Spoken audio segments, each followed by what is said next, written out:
day to be alive. What a day to be live. We're gonna start the Actual thing. thing in like 3 minutes.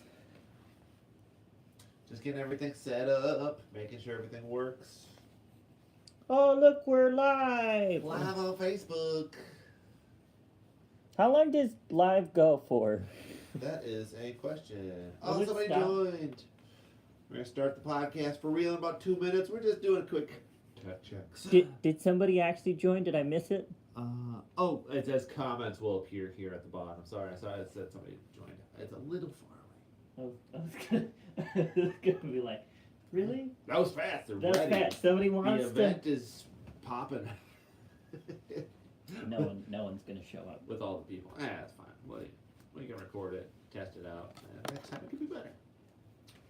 This Right. is test run. I know it's a test run. It's I a test. have my comments. Comments and notes. concerns. I have all this written out. I'm not gonna specifically say all this. You're super professional. You were ready. You're reading it over. It's all just a bunch of inappropriate stuff. Like, oh, I can't read this. This is as strong as it takes. I don't even know. No longer going on YouTube, everybody. Oh wait, look, somebody did actually. Is there somebody watching us? If you're watching, comment. Blink twice. We're gonna Show us where they touched you on the doll. Oh, this is gonna be fun. It really is just all pictures of dicks in here. Yeah, I have it all written down now. I'm gonna start the podcast. So are we just like kind of already assuming that we're not going to keep this family friendly? Oh, it is not gonna be family friendly. Okay. I need to make sure that we're on the same wavelength. Hold on, I gotta get more comfortable. Then hold on, let me get that shirt on. Okay, here we go. I thought you were gonna take your shirt off completely. There we go. That's it. I mean, I got mine that just says here for the booty. So. Mine dead inside, but still horny.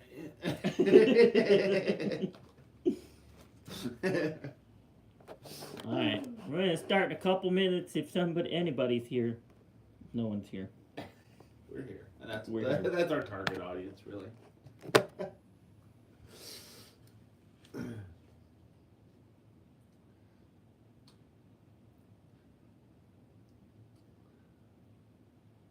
What you do, her?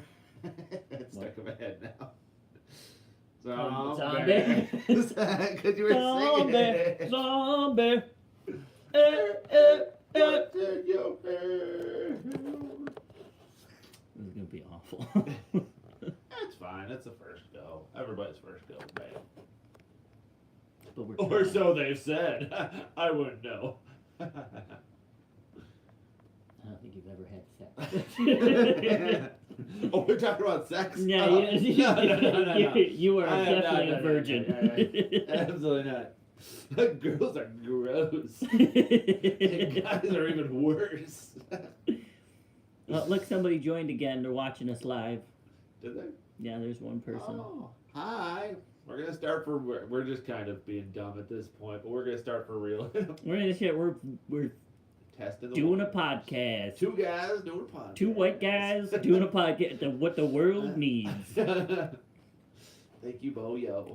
He's the greatest rapper ever. You think you're clever, you're not. Oh, somebody's on the YouTube side too. Hi, everybody. Hi. That juggling girl, is that Kayla? Hi, Kayla. And looks like we got, John's over there watching. We're going to start. Who? I don't know. It's Joan. Joan? Oh, I can't read that far. Hi, Joan. All right. All right, we got. I'm gonna actually start the podcast now. So shut up. Just shut up. Everybody, shut up. Everybody, stop talking. She says it's me. All right.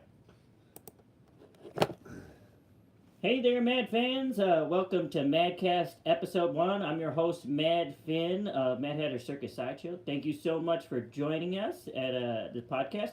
which is just basically about anything and everything I want to talk about. Each episode will feature a special guest, some of my performer friends from all over the country. Speaking of which, we're going to welcome to the show Chuck Clark, or the Detroit Juggler, or Rufus the Doofus, a.k.a. Welcome to the show. Thanks for having me. This is going to be a lot of fun. Yeah. All right. Before we officially start and go through everything, I just want to let everybody know I have a little bit of legal disclaimer for what we're going to be talking about.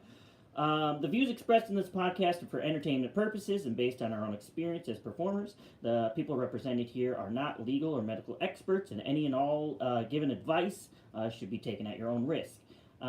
If you are having a problem, please contact an actual legal or medical expert. Please do not ask us questions. We are not going to be able to answer them. At least not well enough for... your own safety. Yeah, your own safety. It would be bad if we answered some of those questions. So please keep that in mind. We are here to have fun. This is our own views. Take them with a grain of salt. This is how we view the world. It has nothing against you. Also, this is going to be more adult-based. No kids allowed, really. Check your code at the door. Yeah, since this is not sponsored by anybody, we're self-promoting all of this stuff. We're going to say whatever the hell we want, however the hell we want, and it's going to be all of our own opinions. So hopefully you're into being here for that. And I know we have a couple people watching. We do get the comments either through the Facebook or the YouTube you can, live stream. So if you have any questions or want to ask us anything, do it. Like, yeah, that's what we're here for. I see a wave. Hi. I know you said you have some questions that people have already submitted. Yes, I do have some questions that people already submitted. We're going to go through those. We're going to talk about them, discuss them. It should be fun. Yeah. What do you think? I think it'll be a great time. It's always, yeah. All right, you want to start with one? Let's do one right now. Yes. All right. I'm just going to go down the list of what I have written down. We have about 8 questions. If you want to add a question, please do. It could be literally about anything. The answer to the world and everything is 42. The first question says, if I'm interested in doing a show like yours, what's the first step? I mean, it's hard to pinpoint what would be the actual, very first step. Also, it's kind of hard to describe, hey, I want to do a show. That is such a great area for, what type of performing you want to do. Because you can do just roaming type performances. You can do more, interactive street shows, kind of like what we do. You can do scripted, choreographed pieces, like a more traditional circus and dance style. There's so many different options and venues that you could. So, first of all, I think the first thing that I would say, step number 1, have talent. That's false. First of all, okay, step number 1, have no talent. I feel like step number 1 is just be willing to work on it, because that's true. Personally, everybody's like, oh, you're so talented, you do so much stuff. I feel like my talent has never been for any of the performance or circus arts. My talent is I'm more stubborn than the next person. Yeah. Because I'm like, no, I'm going to learn this. Yeah. Nothing I've learned has ever come easy. I've taught people stuff that's taken me weeks or months to learn, and they've learned in a day. But I'm just more stubborn. So I would say first. Also practice all the time. Yeah, because I hate being bad at stuff. That's the stubborn. So your motivation is being better than everyone else. At least being good enough for my own standards, and unfortunately, those are very high. I compare myself to high talented people, so that makes things a little tricky. Well, yeah, I mean, if you're comparing yourself to big budget productions, you the best of the best, and you're like, wow, I suck, and you're like, you're better than 99% of the world, but that 1%, dude.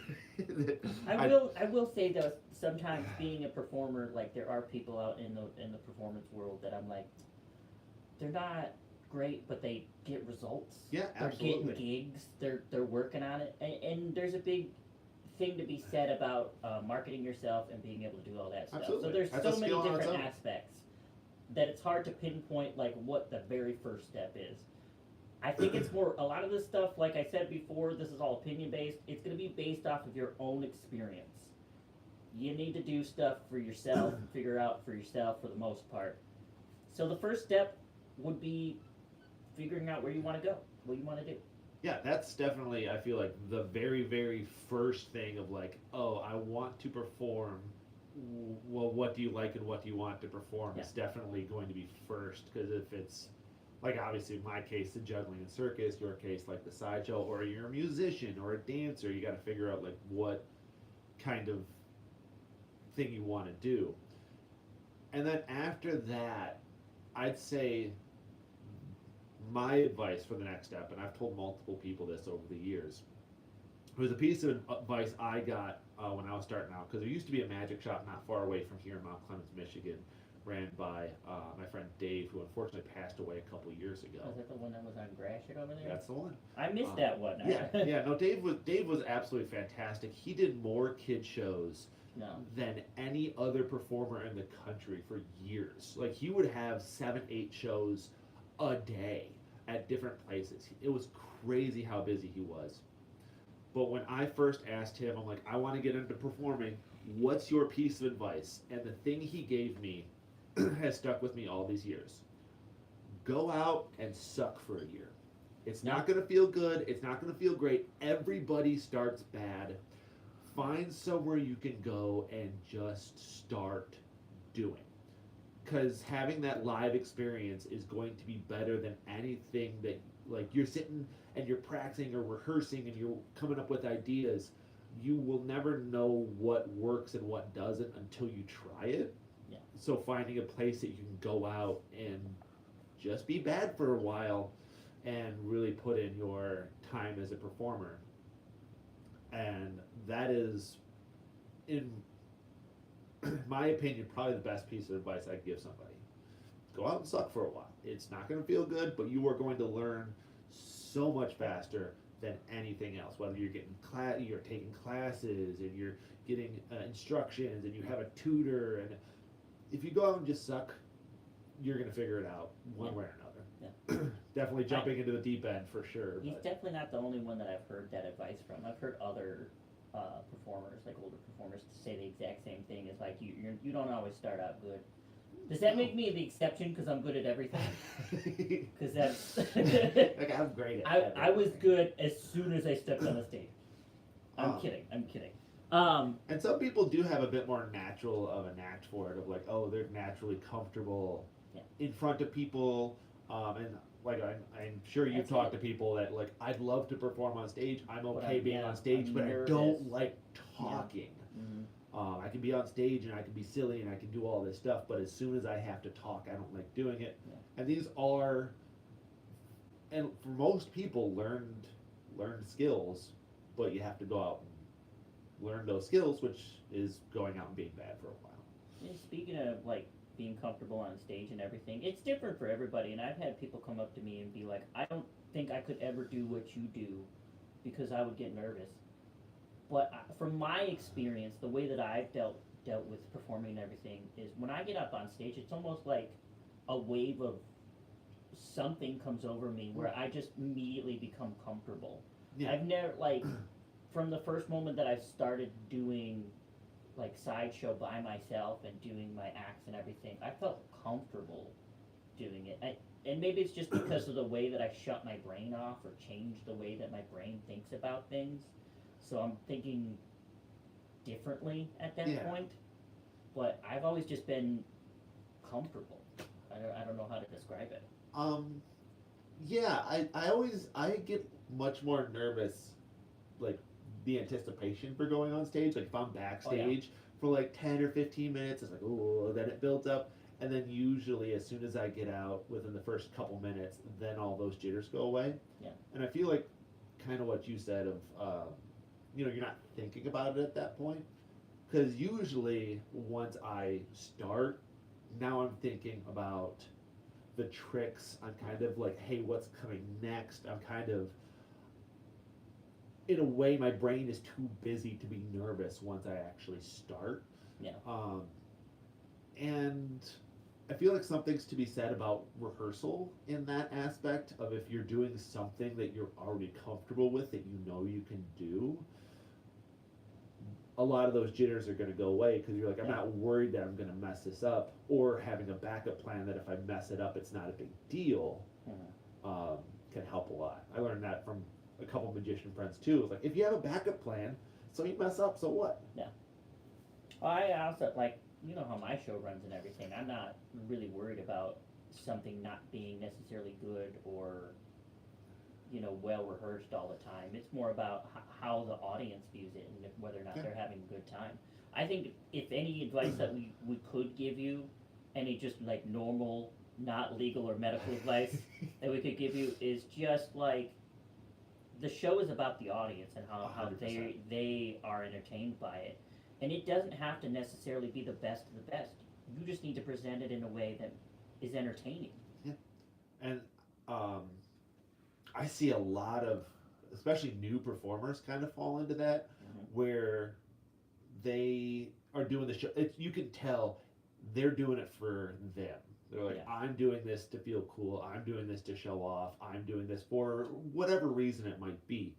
And that does come across on stage, where almost every performer that you see that really like stands out is like, I'm trying to give the best experience I can to my audiences. Yeah.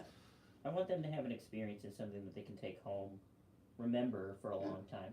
I mean, another piece of advice I might give somebody who's trying to do this is just be memorable. You know? And I think a lot of that comes from your own personality, doing the things that you want to do. That's why I can't necessarily give you the first step or decide for you what you want to do as a performer. You need to decide that for yourself.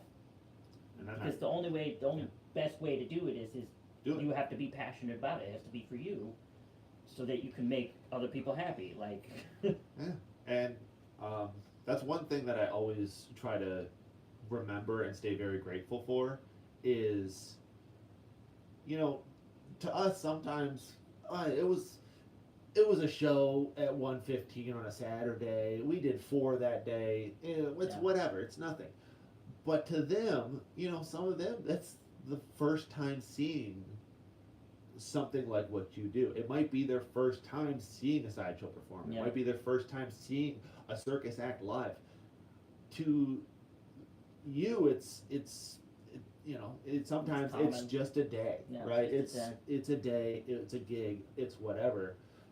But I try to remember the fact that I'm giving memories to people, and like even yesterday, I had a show in Detroit, and one of my friends sent me a message. She's like, my niece was at your show, and she immediately texted me and was like, you know this guy, that's so cool, and they ended up talking about me.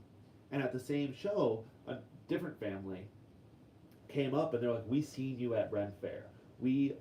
As soon as we heard your voice, we looked over and we seen you. We got so excited because we love seeing you perform. That's a little concerning to me. Like, I heard your voice in a crowd and I immediately went, that's the guy. That happened 3 times this week. Like, what's weird? Like, is my voice that recognizable, I guess? Yeah. I don't know. I feel like it's somewhat recognizable. But, you know, again, like, I'm like, I love when that happens. No. Because it feels good that, hey, the stupid thing that we spent all this time and that we feel it, you know, sometimes at the end of the day, it feels like I'm the only one who cares about this. But then they come up and it was like, oh, I made that person's evening, and that's a cool experience. That's a big thing for me too, is about building experiences for people, because I want it does make me feel good. I mean, this year's been kind of a whirlwind year, having some fans come up and tell me just how much the show has meant to them. Yeah. I mean, especially your guys' show. Your show at Red Fair, you have some diehard fans that love you. You had people come up and cosplay you. Yeah. Who like went over your photos and made like, you have some amazing fans. They Instagram and Facebook stalked us to oblivion so they could find specifically. There's also, I had to hide videos on our YouTube maybe kids shouldn't see. Somebody's asking something here. Yeah, there's worse things to be recognized by than your voice. That's true. That's true. All right. But yeah, kind of a long roundabout way of saying we don't know. Like No. at the end of the day, you kind of just have to get an idea, It's start doing it. different and personal for everybody. Yeah, Your first step isn't my first step. No, and I'd say try to get inspiration from a lot of people is also pretty good advice. Yeah. I've heard a couple people say like an amateur steals from one, a professional steals from many. There's no such thing as an original idea. It's just how. That's true. That's more- another thing that we could probably talk about for hours and hours. It's just what is originality. Yeah, exactly. You're only as original as obscure your inspiration is one of my favorite quotes. Yeah. Well, that's so original. Like actually, that's a very obscure trick that was published in this book from 1902. It's just like, well, it's super original for most people, but it's like, yeah, I just found it from a book and stole it. For us, it's whatever. You want to try another question? The more comments. Yeah. It says 100% found you. Yeah. It does feel that way sometimes. Real quick. Honestly, I mean, I have a distinct voice, and somebody said, a lot of my family says that I sound like my dad. I used to work with my dad at his job, and when I would yell, they would all think it was my dad yelling. Get him in trouble. Yeah, and so they would all like look up. They'd be like, "What?" And they would just be like, "Oh, it's me. Like it's all right. It's just the kid. He's not." So real quick about like being recognized. The weirdest one I ever had, and it's not like weird like bad. Like I know some people have like weird like, oh, I got recognized, but just the weirdest one is like, what are the chances of that? It was the first year of performing, and the first gig I ever had was the Mid-Michigan Renaissance Festival, not the Michigan Renaissance Festival. Yeah, I remember that. They averaged like 100 people a day, right? Yeah. Barely anybody. Oh, that was way at the beginning. At the beginning, before, yeah, where it was super, super tiny. So I hadn't even started working Michigan Ren Fair yet, or no, it was a little bit after that, right? And so 18, 19 at the time, whatever I was, my dad and I were like, hey, we're hungry, let's go get food. And it was late. It was like after midnight. We went to White Castle because it was the only place that was like open at the time with the open lobby. You gotta go get a crave case. Gotta get crave case, gotta get some cheese, gotta get some deep fried cheese, let's go. But I go in, and one of the things I like doing is I'll balance a drinking straw on my nose. And there's this guy, and there's one other guy in there, he's looking at me. And he's like, you work at the Renaissance Festival. I'm like, oh, you seen me at the Michigan Renaissance Festival with Rick and Hunker Hauser and his groups. And they're like, no. Up in Vassar, mid-Michigan, you're one of like 3 people that walked by. And now here we are in a White Castle 3 hours away at 1 a.m. It's like, what are the odds? It happens. It happens. It's weird. It's crazy how small the world is sometimes. I feel like the world is extremely small because like sometimes it's huge and sometimes it's considering like itty-bitty. we've known each other for what 17 years, and I keep running into people. Okay, in other you should probably look where you're walking.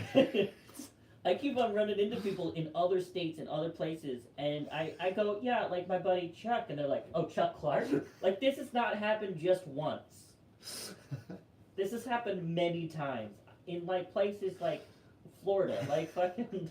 I don't know how. I feel like I stay pretty low key for the most part. But I've had the same thing happen of like friends in like Atlanta. They're like, "Oh, you mean Chuck?" I'm like, no. How do you know me? Honestly, my favorite thing is, especially like working at the Renaissance Festival or in some of the circuits that we work in, there's a huge gossip mill sometimes where sometimes I'll get gossip back about myself that I'm like, I had never heard, and I'm like, what? I never heard that one. I don't. It's definitely not true. I never heard that. But okay. I like that stuff. that makes me feel good. Yeah, it's always fun At when least- that happens. Because the thing is that at least people are talking about me. That's I Any mean, like, publicity is good publicity. yeah, I mean, I feel like a lot of our fans or whatever think that like we're they put us on a pedestal sometimes. You know, like Yeah. we're something other than people. Yeah, like you're unapproachable because you have a show. It's like, Yeah. dude, I'm gonna go home after this and play stupid games on Steam for 4 hours. I'm Yeah. just a dude. Like, Yeah, honestly, like I'm just a normal person. I do normal things. Yeah. I spend like probably most of my year on this couch. Like, I got a shelf of games I got to get through, and I Yeah. haven't yet. Yeah, like, well, it's all digital now. That's true. It's 2025. You know, yeah, that's- Everything's digital now. There's no physical. Also, we were asked, when is the nude portion of the program? That's on a different website. That's my boyfriend right there. He's asking about. I'll get it to you later. All right. I'll send you nudes and I'll send them in the mail. Nobody sends snail mail anymore. Yeah. Nobody calls it snail mail anymore. No, that's true. Yeah, I dated myself again. It's gonna be Polaroids. Get ready. Don't shake them. All right. Let's maybe try to do another. We went on the biggest tangent. We did. Like it's such a awkward question though, and it like ends up like incorporating stories. I mean, but that's the thing too. I knew that some of these questions were going to be like that. It's because like it's hard. It's not black and white. Yeah, it's not black and white all the time. It's all about based on experience, and that's why take everything we say with a grain of salt. I don't know. Who Let's see. knows? What games are you playing on Steam? Oh, ooh, okay. So right now, one of my like favorite just stupid games, because I used to love big long story based games, things like the Fallout and Elder Scrolls, stuff like that. Yeah. I do not make time enough for video games and that kind of sessions anymore. I have probably 30 save files that all have like an hour and a half in like Fallout New Vegas, because I forget where I'm at. I'm just in the opening area. I haven't done I am anything else. so good at it now though. But one of my favorites right now that I can just jump in, play for a little while, and jump back out is Crab Champions, which is just a ridiculous roguelike that's made by the same guy who made the Crab Rave song. And it is so fun, jump in, really fast paced, which is what I like. And then as soon as I'm done, I don't have to like remember where I was. And right now I'm trying to get every so often they release an update and I lose my 100% achievement rank. And then I have to like, oh you jerks, and then I have to like re-get the last couple. And so right now I'm trying to re-get I have one more. They released a new difficulty, so now I'm having to go through each weapon on the hardest difficulty now. Like, you jerks. I mean, I love the game, so it's not a big deal, but it's just kind of funny. I don't really have like a Steam or anything. I mean, I have Steam. I just don't normally use my computer or anything. I'm more of like a couch gamer. But I've been playing. There's this game called Tainted Grail. I'm not familiar with that one. It's very like Elder Scrolls like. It's very reminiscent of like Oblivion or Skyrim. Okay. In a way, but the lore is all based around King Arthur, and then they're in the land of Avalon. It's a whole thing, but it's pretty satisfying. Honestly, I played through a bunch of different games recently because I've been at home. I'm on break. I'm on my winter break. Right. So when I'll explain for everybody out there, the uninitiated of the people that aren't in the Ren Fair circuit. When you're on the Ren Fair circuit, you usually have like a winter break where you just kind of sit at home and do nothing. And I'm at that point in the year when I'm on my winter break and I'm at home doing nothing.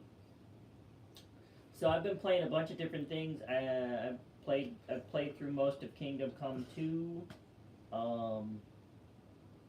God, what else have I finished Borderlands 4. Yeah, so let's see. Is that Nicole? I drive my friends crazy hunting deer in Skyrim for hours. One of my friend Mike, who I play games with on Steam, he will tell this story every single time, because usually, even in like most aspects of my life, I'll just do what's fun. I was playing Ark Survival for the first time with them a number of years back, And at one point, I just leave the group with like all of our food. And then I came back like 3 hours later, and they're like, "Where have you been?" I'm like, "Oh, I tamed a shark." We were like 50 levels off from even like being able to do anything with this shark, but I just wanted to go tame a shark. And they're like, "Why did you waste all of our food to do that?" I'm like, "Cause it was funny." It was fun. Honestly, you know, we used to play cards together and everything. You definitely are the kind of card gamer that plays just for fun and not as seriously or as competitively as some other people do. Yeah, just what's fun? What's fun? Just when that's how I like try to do my shows. That's how I try to just do what's fun. Exactly, what's fun. We're not getting out alive anyways. Have fun while you're here. All right, let's answer one of the questions I got written down. This one says, "What made you to decide to do this type of show?" I think if they're specifically talking about my sideshow and everything, but obviously you can talk about what type of show that you do and everything. Which is, I mean, our shows are pretty similar, honestly. Yeah, if you boil it down, You're more on the circus side of everything. I'm more on the sideshowy side of everything. But there's some overlap there, though. At the end of the day, we're telling dick jokes. Well, honestly, yeah, we're just sitting there telling dick jokes. It's not that different. Honestly, it's like talking about the Michigan Renaissance Festival and the fact that they updated our stage this year and made it look so nice. And I kept on wanting to say to them, like the site director, the who did all the stages and stuff. I want to be like, "Thank you so much for updating our show, our stage, so we can go up there and tell dick jokes." It was really, really special for us that we can tell dick jokes in such a nice setting. It's so nice. I still loved. What was the final count? 14 boards. We broke 14 boards on that stage. It was something like that. It was crazy. But they were all cut up in different. They needed to be broken. Honestly, that whole top of that stage needs to be resurfaced. But Yeah, we'll get to it when we get to it. But what made me want to do? We'll just kind of simplify it. What made me want to do a show? Somebody offered to pay me money. Was basically it. Like, it was like, what happened? Like, no, I was just, ironically enough, juggling at the Renaissance Festival because I would just carry juggling balls for fun and just practice when like waiting in line. And then you realize that, this is fun and I could make money at it, right? Well, I was just doing it because it was fun. I never even thought about trying to do it professionally for money. Yeah. And then somebody on Cast came over and was like, "You should audition. Here's an audition card," because that was back in the day when they would have the audition, like the little business cards with the audition dates. I don't even remember that. Yeah, I think I was the only person I knew that got one. The way that I found out about it was on, it was either on somewhere on Facebook or on the website. Okay. Or it was just, here's the audition dates, and I just showed up. Yeah, because they love like variety performers and stuff on Cast. So when they see me doing it just casually, they're like, "Hey, you should audition." Yeah. Back then, and that was it. I wasn't doing any of the stuff that I do now, so I was just on resident cast, just doing whatever. Yeah. I wasn't doing like any of this show stuff. What got you interested in it? Because me was more or less a long-term bribe. Here's some money, do some stuff. Okay, I was doing this stuff anyways. Give me money. Well, what got me into it is like, I since I was a kid, I've always really been into magic. I used to watch those magic specials that were on like in the 90s on like television. You'd watch the magic specials, and it would be like David Copperfield and all those, and he'd be like, "Watch me disappear the Statue of Liberty." Yeah. It's just on an angle, guys. Anyway. Mirrors. Yeah. Literally, mirrors. So I would watch a lot of that stuff, and I was really fascinated with it and everything. So it got me interested in trying to do some magic. I realized magic is super hard. It can be. It is. It's super, super hard. But then I also found out about like Sideshow and everything, and Sideshow was just me being the person that I am, was more interesting to me because it had a lot to do with like weird and freaky stuff. Yeah. Weird, gross, yeah. obscure, Yeah. It's honestly the very first act that I ever learned how to do, and this is long before I was doing anything else, was blockhead. Yeah. Was the very first thing, and just like training myself and everything and doing that. But that's what got me interested in doing this type of show, and then I found out, oh, there's sideshows and they tour, they exist, they actually do still exist. I was like, oh great, I want to go and do that. So that's kind of what started it off. But I mean, a lot of my big influence is the fact that I was doing the Renaissance Festival. That's part of the reason why I am the way I am. Honestly, that's what got me interested in doing shows anyway. So I guess really doing a Renaissance show, which I'm doing now, is the dream. You did it. Good job. I did it. I'm there. I make tens of dollars. Okay. So many dollars. I make so many dollars. It's great. Also, if you go to a show, give me so many dollars, okay? We need them. We need the dollars. We might look. Did somebody ask a question? Somebody was asking. I was just about to bring that up about holidays. The like holiday Renaissance thing that they do. So I know a little bit about it. So the Holly Dazzle thing is a little bit different than the regular Renaissance Festival days. It's cold. I'm going to tell you that. If you go, it's very cold. And it's basically, there's only certain parts of it that are open. They're all set up with lights and everything. There's dinner experiences and stuff that you can pay extra money for. But there isn't really like performers. There might be some musicians or something around at this time, I think. But for the most part, it's just mostly like look at pretty lights and have a nice dinner. So go do it if you want to. I don't know. There's a lot of experiences like that now. That's just how the world is now. Yeah, there's a lot of like just kind of walk through, drive through kind of things. Yeah.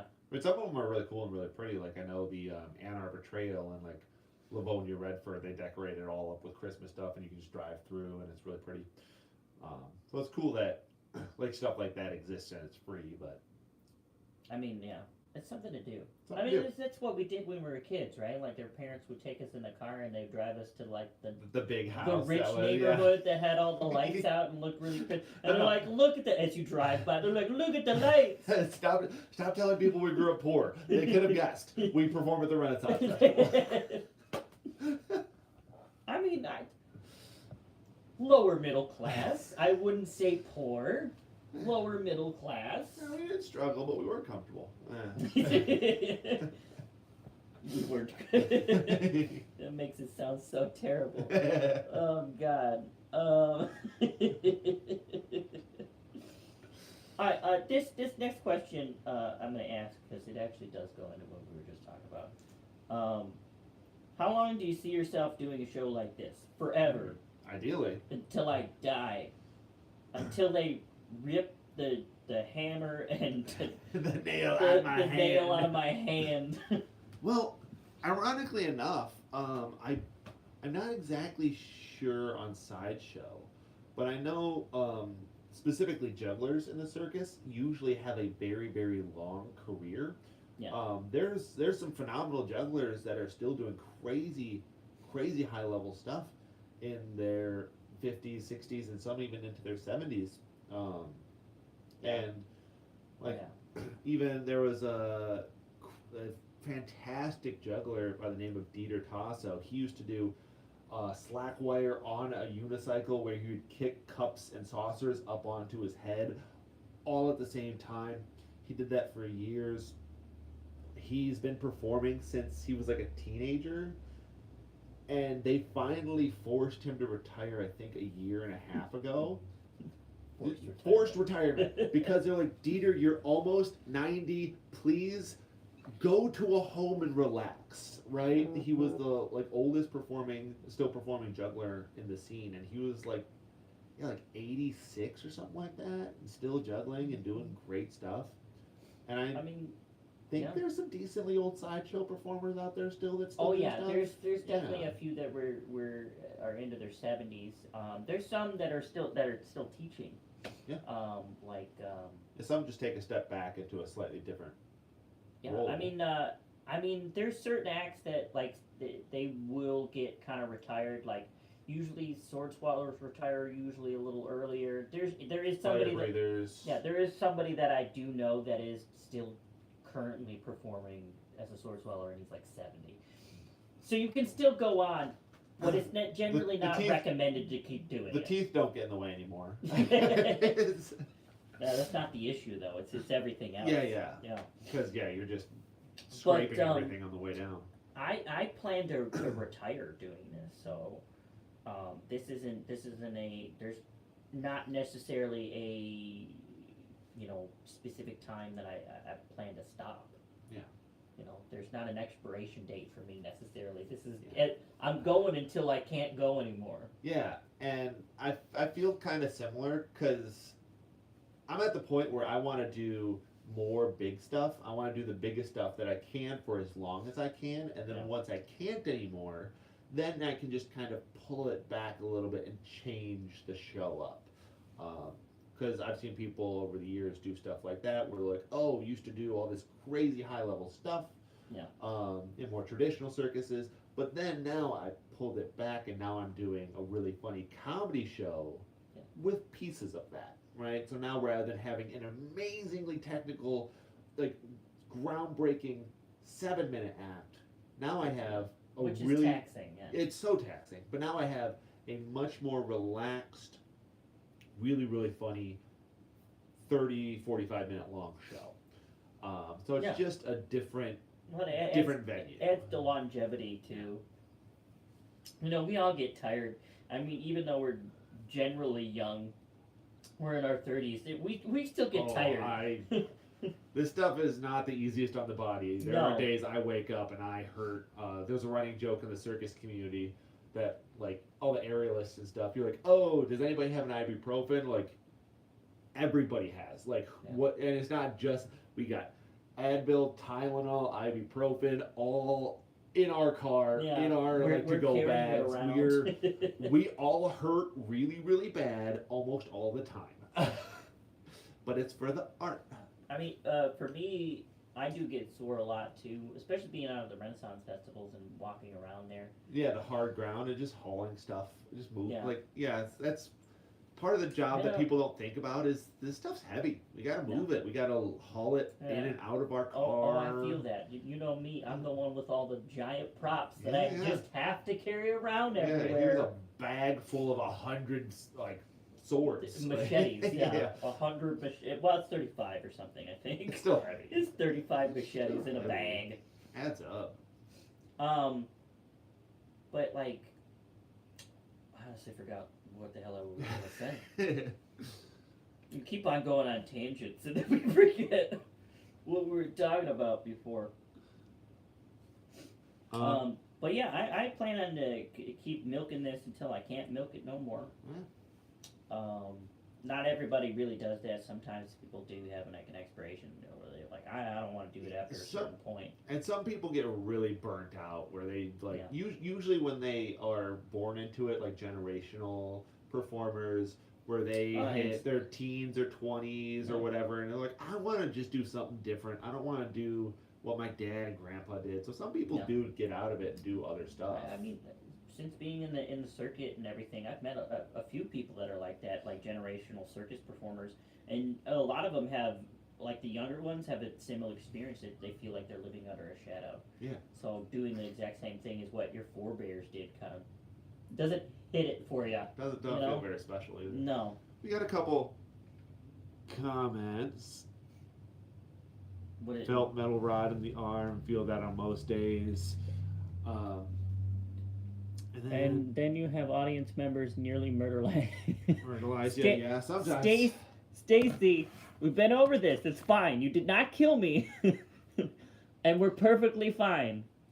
Alright, what it felt. 2 medical rods in the arm, really feeling on most days. Yeah, like, that's another thing that's, about longevity. There are a lot of performers that I know that have, fake parts. Yes. A lot of the stuff that we do, that we are dedicated to, is dangerous. That's And- why, before, like we said, we are not legal or medical professionals. We can't tell you whether or not these things are actually safe and whether or not you should do them.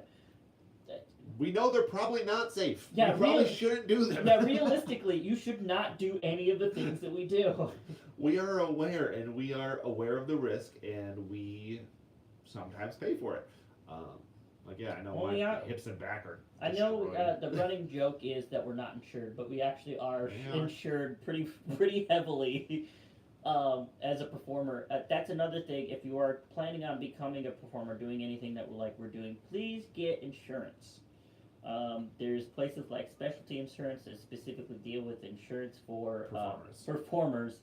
And a lot of us have it. A lot of us need it, especially if you're going to be doing things like fire or large props or A lot of bigger venue, like corporate performances as well, are going to that they require yeah. insurance. And also, for those of you that might be interested that don't know, performers insurance really is not that expensive. Usually No. they have different tiers, and usually it ranges anywhere between like $300 to like $500 a year, depending on the package that you go for. And Yeah. usually it covers up to $1 to $2 million. So mine's 1 million. It's about 500 a year. Yeah, I think I'm at 1 million for a slightly different one. Yeah. And I think it's like, I think right around 4 maybe. I don't remember. It's Well, I re-up it I'm every insured for October. the fire and stuff too. That's what I am too, but it's just through a different company because you Yeah. went through Specialty. I Yeah. go through PEEP, so they're just slightly different rates. Mine's through the International Jugglers Association, so I get a slightly better deal because of that. so special. So special jugglers. All these jugglers are just so special. God, I hate jugglers. I'm kidding. I love jugglers. No, I hate jugglers. Yeah. Also, somebody said they took a lyra class. Circus arts equals so many bruises. That is very true. One of my friends, she performs aerial chains, so it's like aerial silks, but instead you use just metal chains, and you end up with these little round bruises everywhere. Are we thinking of the same person? I know Annie- somebody. Well, Annie, this story specifically is from Annie Mello, but a couple people have had similar experiences. I have another friend that does chains. But I didn't even know you could until I saw it at an Oddities Expo, Oh, yeah. and she pulled out the chains, and I'm like, she's like, you want to see this? Well, yeah, I want to see a that. couple of my friends from Canada do it and stuff too. But because it makes such specific bruises, it looks, frankly, it looks like domestic abuse.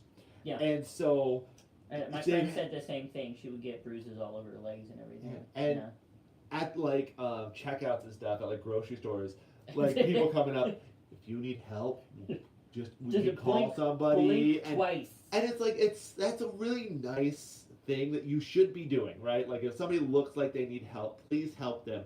But then you have this really awkward conversation as a circus performer, like, no, I did this to myself. No, that sounds wrong. I did this on purpose. That still sounds bad. I got paid to do this. That still doesn't help.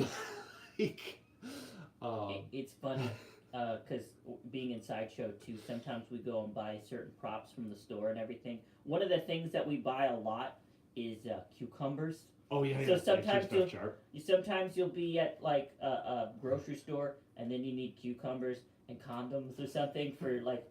There's other things that in Sideshow that you use condoms for. You don't. It's not for that. Yeah, we're not popular like that. We don't use them for their intended Yeah, we don't purpose. use it for the intended. We use it for other things. That sometimes you're going to the store and you're like buying like cucumbers and condoms. So that's when you use the self checkout because you're not. You don't want to make eye contact. We're not making eye contact awkwardly with the cashier, being like, "What are you doing?" Like I'm buying duct tape. I'm buying It's condoms. It's because the box fell apart. This is for a trick. Don't worry about it. That's another thing. You can write off like all that stuff on your taxes. Yeah, as long as you can prove it. One of my friends, Mark Hayward, he's a juggler, yo-yoer, and he does a lot of tricks with marshmallows. Yeah. And like 2 years ago, like his tax expert was like, "Dude, you're gonna get in trouble. Like you can't write off food like marshmallows. You can't write that off in your taxes." And then he sent him over a bunch of videos of him performing with the marshmallows. He's like, Oh, I guess you can. Okay, never mind. Because it was like, Well, it's a prop.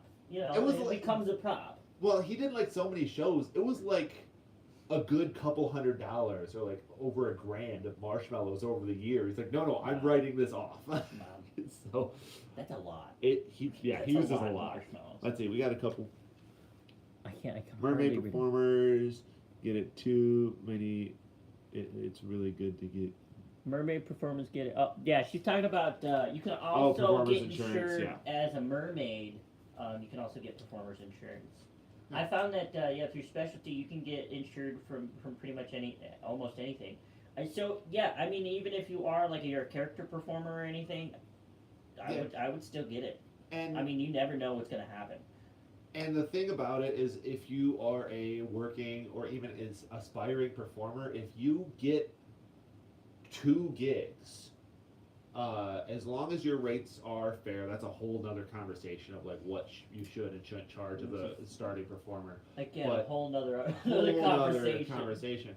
But if you are getting like a decently fair wage, 2 gigs should well pay for your insurance. Yeah. Then you have it for a year. Then any other events that you do, you're now covered for yourself, for the venue, and for the people around you. So it's just a good thing to have. I just see emojis now. $1,000 on marshmallows. Wow. Yes. Yeah. He uses a lot. It's does a lot of shows. I mean, I wish I could write off marshmallows or something like that. If you used them in your show enough, you could. All right, how do I incorporate marshmallows? We can brainstorm that Incorporate after. marshmallows into the love making. Oh, quick, get the condoms back out. All right, this kind of goes into what we were talking about. Do you plan every part of your shows, or No. do you wing it? I every part- agree with the first thing Yeah, you no. said. No, No. just flat out no. You can never plan. No. I heard one story of like a magician who was friends with Dave. He's like, "Oh, I'm so professional, nothing ever goes wrong in my show." And he's like, "Oh, so you're saying you haven't done shows?" Yeah. Like that. That's what that. That seems exactly like that time where everything goes wrong when you say that. Yeah, exactly. Because you can't prepare for everything. Yeah, it's going to go wrong. Everything that you think might go wrong will. So you definitely cannot plan for everything. I'm a firm believer of scripting and having a plan for what the show should be.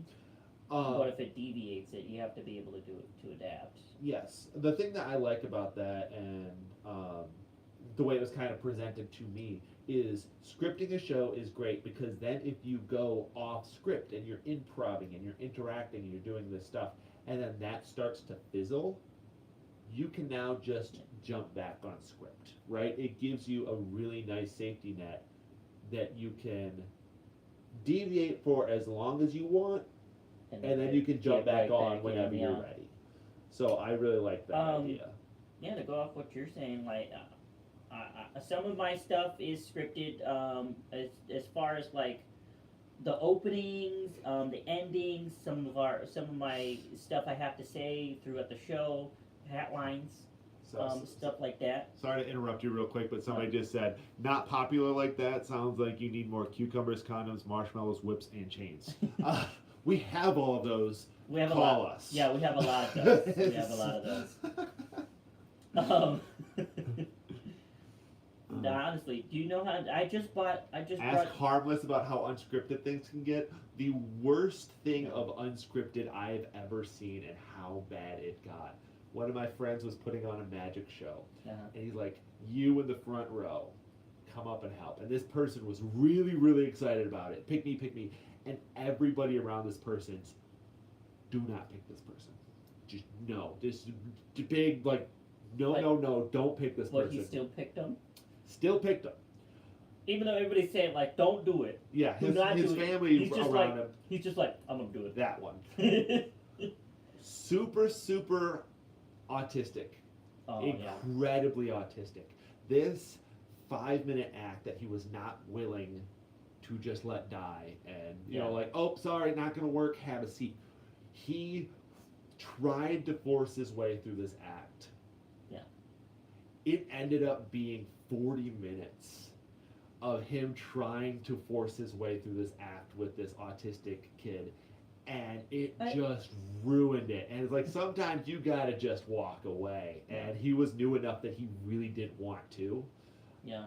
And it was the worst deviation off script that I've ever seen. I think there's a lesson here, though. I think there's a lesson here in that story. You need to walk away sometimes you gotta. Because I know, and me being a professional, I know I've done it as well. Like sometimes you just have to immediately figure it out. Yeah. And like being flexible is good. Like there was one time this year I had a kid that came up to volunteer for one of the acts that I was doing, and partway through it she didn't want to do it. Yeah, and that happens sometimes. She started to I don't want to do it. And you just adapt. You go, okay, that's fine. You go on. You don't try to force anything, because that just makes it even more awkward. Sometimes I've had that happen to where like a kid's super excited or whatever, and then they come up, then they're in front of everybody. Now they get nervous. Now they can't quite do it. Here, tell you what, and whatever the kid's name is. Oh, Johnny. Okay, here, Johnny. It's okay. Thanks for coming up. Let's have you. Hey, does anyone want to fill in for Johnny? And then whoever comes up, they're now Johnny. It doesn't matter. And I really like doing that when now it's like a girl. And I'm like, let's give it up for Johnny 2.0. And they're like, that's not my name. I'm like, shh, you're Johnny now. And it ends up, sometimes being a funnier bit that way. Yeah. But you gotta be flexible and you gotta be willing to just walk away. All right. Anyway, as I was saying about winging it for the show, honestly, a lot of the stuff that I planned certain parts of it, like I was saying, like the beginning, the ending, tat lines, all that kind of stuff. Certain high points. But there's definitely parts in there that's supposed to be more improv, and there's definitely a lot of my show that I try to be improv and be open to the crowds and everything. And I'll tell you what, as far as like building a show, I will improv more than I will plan for some of my acts. There's stuff that was built on stage. Yeah, absolutely. And that comes back to that go out and suck for a while, because you'll figure that out on stage. I mean, it's always a risk too, especially being like somewhat like popular. As my show is. I still sometimes go out there with an act and I go, I don't know how it's gonna be, but we're gonna do it, and then I do it. Yeah. And it usually generally goes fine, but there's definitely just like stuff that you can tweak and everything. But yeah, sometimes you get backstage like, wow, that sucked, not do that again. Yeah. Like, that happens. But sometimes you wing it. You gotta wing it regardless. Period. Like, it's gonna happen. I think I need to ask this question because I thought it's kind of funny and interesting. How many crew members do you have now, and how many would you like in the future? How many crew members do you have, Chuck? How many crew members do you have in that show of one? That single. Chuck? Well, the funny thing is back in the day, it was supposed to be Rufus and it was supposed to be a rotating cast. Yeah, I remember. With I remember you talking about it. Yeah, with me actually being the straight man, the good cop in the situation. Which is weird because you're not. Yeah, it definitely did not end up that way. You are not good cop. I feel like you're more bad cop. But then the three people, because like I said, I had a couple people interested, and then they all fell out, and then I just switched the word "and" to "the," and then just kind of kept it that way. And then it's pretty much just been a solo show since then. Yeah. Occasionally some people, doing like ensemble shows and like, oh, hey, we're in this show together. Let's do some acts together. And right now, me and my girlfriend, obviously, Jada, we're working on some stuff and we're wanting to put together a 2-person act. Yeah. I don't know if it would necessarily call her a crew member, though. Definitely call her another performer. Yeah, definitely not a crew member at this point. The fact that we do shows together, we do, but that's not like enough that I would categorize that as a crew member per se. For my show, I don't have any. I didn't have any crew members. I have a crew member now. Okay. Well, I have Zoe. Oh yeah, okay. I didn't know that you. Yeah. Or So still- well, Zoe's on not all the time. She's only Yeah, at yeah. Michigan. Cool. But I only have one crew member right now. The one crew member is only in charge of helping me load and unload, and then do some video and photography stuff for me. And that's it. That's all I really needed, is that one person. I didn't really plan on ever having a crew member. It just, in the day and age of social media and the fact that I'm really bad at it, I kind of needed somebody there to like help me video stuff. Yeah. To make things look a certain way. But how many would I like in the future? Realistically, none. I don't really need them necessarily. Because a lot of this stuff I do by myself. Yeah. I mean, I travel by myself. It's kind of funny because it's either like none or like 7, right? Like it's like there's not really like, oh, 2, maybe 3. It's like either just me or like, hey, Yeah. could I get somebody? Your job is sound. Your job is like loading and setting up props. Your job is social media, merchandise. It's like either I want like a team or I'll just do it. I think if anything in the future, it'll probably just be like me and maybe like one other person. Maybe my wife will be with me on the road. I don't know. We'll figure that out in the future. But I mean, honestly, with how our shows kind of run, we don't really need all that much. Most of the stuff is us. And I know a lot of other people, like especially on the because my specialty is Ren Fair circuits. Yeah. I know a lot of the other Ren Fair performers. They don't really have crew members. It's usually just that. Usually just them. You know, they tech for each other if there's multiple people, or you just run it all yourself. Well, that's another thing to say too. Like if you're planning on being on any of the circuits out here, network with people, get to know other performers. I mean, they're a really good asset to have and have friends out there because like they can help you out in certain situations. And if nothing else, some of these rent fairs, like you're gone for 1, 2, 3 months At a time. and you're like, what am I gonna do Monday through Friday? Well, now you have people you can hang out and do stuff with. So if nothing else, it does help pass the time that way. Yeah, so you're not so alone. just sitting in your like hotel room or car or tent or wherever you're staying. Trailer. I travel with a trailer. What is the I bougie camp in a parking lot. Honestly, you that's- glamp. Yeah, honestly, I clamp. That's what a lot of us do, though. A lot of us, we just have trailers or whatever, and then like depending on the Renaissance Festival, some places will have like places for you to put your trailer and you just camp there. Yeah, or like KOAs and stuff. They have deals Yeah. with them.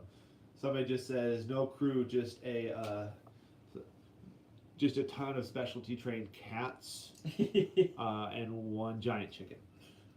Yeah. I mean, I mean, honestly, we would have way more popular shows if we had trained cats. Like, let's be real.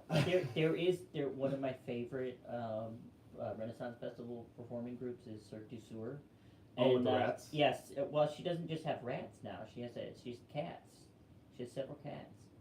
And I think the cats have honestly become the focal point of the show now. Well, what's his name? It's Popovich something.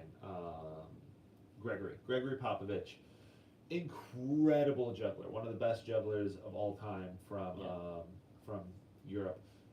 And he, quote unquote, retired kind of from juggling to do a trained cat circus. So if you look up Popovich trained cat circus, here's tons of videos with him with his trained cats. One of the best jugglers of all time, and now at the beginning of the show he's like, I used to travel circuses, being a world-renowned juggler, and he does like a couple minutes of juggling. He's like, and now the part you care about, the cats. And yeah, his show is way more popular now than it's ever been just because of the cats. There is. When we have friends at Michigan. Yeah. That have like Captain Sean has Sean, the cat, yeah. and the cat's the most popular part. Oh, He's fully aware. He is aware. The one thing that does kind of stink about like trained animals, and specifically trained cats. Dogs, obviously, dogs are really easy to train. Um, Dogs are easier to train than cats. Cats will generally just do their own thing unless you train them when they're very young. well, yes and no. Unfortunately, the main way that you have to train cats is more or less you have to withhold food from them. Yeah. And so that's the one thing that's like a little Rude. yeah. The only way to get cats to do what you want is basically not feed them for a while until they're incredibly hungry, and then Yeah. they'll start listening to you. So that is the one bad thing about cats, is unless they naturally do the trick you want them to do, to train them, you have to withhold food. Yeah. And so, like, the animal Yeah, lover in me is just like, oh. Yeah. I wanted to like possibly like bring one of my cats around with me, but they're too much homebodies. Like Yeah. they like being home and Your cats are scaries. They would never. yeah, They would never. yeah. So I wanted to like get another cat and like train it or whatever. But then it's like that question of like, would the cat be the most popular part? Oh, absolutely. And then it's like, I've what am I learned, doing this for? I've learned years and years and years ago I can never compete with animals, Yeah. candy, or bubbles. Yeah. I just can't do it. I had somebody asked a question. I always wondered, are the trailers provided sometimes or something, or you have to get one yourself? Very rarely. Yeah, very rarely. They won't generally like what if we're talking about the Ren Fair circuit. They won't generally offer you a trailer. You have to have your own trailer. But depending on how your contract is put like written, you can get stays. Like they'll put you up in a hotel or like an Airbnb sometimes, depending on how your contract is. For people that just like ease and convenience, they'll just do stuff themselves. Like me, I bring around my trailer because it's easier for me, and I'd rather have my own stuff. Yeah, you have your own place that you're comfortable with. Like I have all the amenities of like a hotel or an Airbnb right there, and it's yours. and it's mine. Yeah. And I just bring it with me. But yeah, some gigs will put you up, but like at the same time, a lot of rent fairs and stuff are just, you know.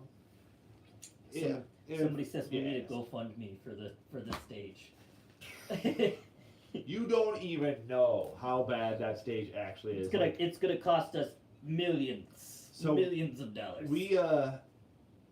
We've lost a bunch of stuff under that stage because there's probably like a good half-inch gap in parts of that, and like I know I've dropped stuff. You normally drop the throwing knives through there. You start which I get every time, but that's because I rip up the stage. Yeah. And so then we have to rip up the stage, and like seeing how bad under that stage actually is. So I'd done construction for a while when I was younger because my dad was like, if you ever need money, now you have money. So if the performing doesn't work, you can get a job doing carpentry or electrical or something. So knowing enough about carpentry and looking at that stage going, none of this is to code, how is this thing even still standing? It would basically need a complete redo of that stage. Yeah. It should happen. Most of those stages, honestly. We're gonna see what happens. Yeah, well, I know a lot of places have got certain papers. They have to fix their buildings or tear them down. They're dealing with it. Red Bear might be different this year, All right. everybody. All right. Speaking of money, this is the perfect time to segue into the promotional consideration part of the podcast. This is the part where I ask for money. So promotional consideration of the podcast is provided by me. Yeah, that's right. It's provided by me. This is a completely self-funded project. If you would like to help support me, the podcast, and the show, you can show your support by visiting MaddHatterCircusSideshow.com. That's MADD HatterCircusSideshow.com. You can go to the All My Links page. You can go down there and you can donate at the app of your choosing. We have Venmo, Cash App, whichever you'd like to go on there. Also, everything that you do, like liking and subscribing, really does help the channel. It helps the podcast. It helps me get to other places and perform. And everything that you give me will help me stay on the road and creating the quality content that you guys crave. Thank you so much for supporting Starving Artist, literally a starving artist. Chuck, is there anything that you guys wanted to add to that? Any place that they can go to donate to the cause? I have a link tree. I can give you that. It's linktree.com/Rufus the Doofus. That's RUFUSTHEDUFUS. And then They can also go to rufusthedoofus.com, right? I'll be honest, I have not updated that website in a while. That's been on the to-do list for I think- very long to-do list. I think I just recently looked at it, and you still had long hair on it. Yeah, So don't worry about that. I'll just grow it back out and then it'll fit. But yeah, if you'd like to support us, there will be links somewhere on Facebook so that you can donate to either of our causes. Just anything you can give us would absolutely help. Especially since I'm on my hiatus right now, I'm on winter break, any money would help. Not that I'm starving. No, I am starving. Yeah. Starving artist. Somebody said with the stage just has to be just bad enough to be dangerous. You don't know how dangerous it is. We had Connor's sister who was like maybe 90 pounds. She was like, "Can I break this board?" We're like, "Go for it," and she just immediately put her foot right through it. So like, Yeah, it was not. it wasn't even hard. She's like, "Oh my goodness!" Like The only problem I had with it, everybody kept on breaking boards, and then they would go, "Sorry," and I'm like, "You know I have to fix it now." Like, stop doing that. I fixed the ones that I said I wanted to break. Yeah, I know. Alright, How often are you going to be doing this? You mentioned like possibly once a month. Is that kind of the go-to plan? Yeah, right now? I'm planning on the podcast will probably happen probably about once a month, so maybe 12 episodes a year. I'm not planning on doing like a whole bunch of them just because like it's a lot of work, and I don't know how popular it's gonna be. I also have to get guests. I gotta get special guests. It's just me every 12 times. time. It's just me 12 times. I mean, honestly, if you want to come again, Yeah, people I have was questions. thinking, honestly, so if you guys have any ideas about performers that you'd like to see on the podcast, come and talk to me. Put your suggestions in the comments. There will be also a Facebook post probably that shows where you can find this podcast. It'll probably be on audio.com or wherever you get your podcast. Because honestly, I'm not a podcast person, so I have You gotta figure no that out. clue. But it will be up somewhere where you can listen to it. And then that place will probably, you'll be able to comment on it. And then when you comment on it, you can comment who you want to see and what you want to, you can ask me questions, what you want to hear about our lives and the things that we do. So go ahead and do that. So they said, "Oh, we know how dangerous it is. Every time you guys jump down, my heart skips a beat." So I intentionally reinforced maybe like a 6x6 area right in the middle that I marked with Sharpies, so I knew where my square was, so that way I could do like my unicycle and my ladder and stuff like that safer. Because I kept cracking boards, and I'm like, "Oh, I can hear them cracking. I'm going to put." And then I did. On one of the days, it did break, and my ladder went through one of the boards. Luckily, I was okay. Oh yeah, because it split a little. It split right into a corner, and then I reinforced part of the stage, and then it was fine. But just the fact that we had to pull up 3 boards, reinforce everything, then put them back down, just kind of tells you how bad some of it was. Because we care, yeah. Yeah, I mean, it was funny too. Like, we had the girls that dance on there. Yeah, Shannon and Irish dancers. Yeah, the dance academy. They come out and sometimes, like, not this year because they reinforced the actual building itself. They put new boards and stuff on the inside so it wouldn't shake as much. But last year, I remember sitting in the back while the dance academy was dancing, and if you looked up to the ceiling, the entire building would shake back and forth. looked like. So Yeah, it's we were definitely due for some reinforcing. That was another thing. Somebody put one of the children put their foot through one of the boards. Yeah, the 12-year-old girl broke a board. It's like that should not happen. No. Somebody had a good idea. When you're out of state, you should see about getting other performers, so you don't just get Michigan performers. That's true. When I am out traveling, I'll have other performers on. I'm going to be performing in Florida this coming February and March. And I have some friends out there that'll probably be appearing on the podcast. I'll be doing that live from inside my trailers. Or a Starbucks, maybe. I don't know. Somewhere. But yeah, I'll feature other performers. Some people that you may not, if you are local to Michigan, you may not have seen before, because I have friends all over now. And somebody's commenting again. See more button. Ooh. Talk about you can do podcasts on Spotify now. You can, yeah. They have Spotify playlists for certain. Do podcasts happen on all streaming apps now? I think so, yeah. I think so. Thought to create a whole thing. And whole thing, you're gonna have to figure it all out. This is the first go, so we appreciate you guys sticking with us and being engaged. Kind of figuring this out. We were struggling to figure out why the microphone wasn't working for a good 30 minutes before starting the stream. We figured it out though. So it was the wrong settings. We figured it out. Well, why isn't this working? I'm like, you set it up right? Yeah, I did. No, I didn't. I just bought a brand new microphone to record, and I didn't know how to work it. Yeah. Going through a headset instead. All right. We have this list to go through still. We're getting there. What are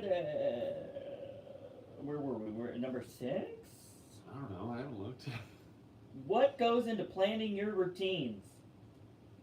That was the question.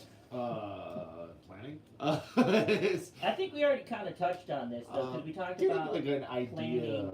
Yeah. And then just getting a loose idea, coming up with some honestly potential avenues for it to go, and then trying some stuff. I think there's more stuff to cover if we're talking about planning, as far as planning the show. Yeah.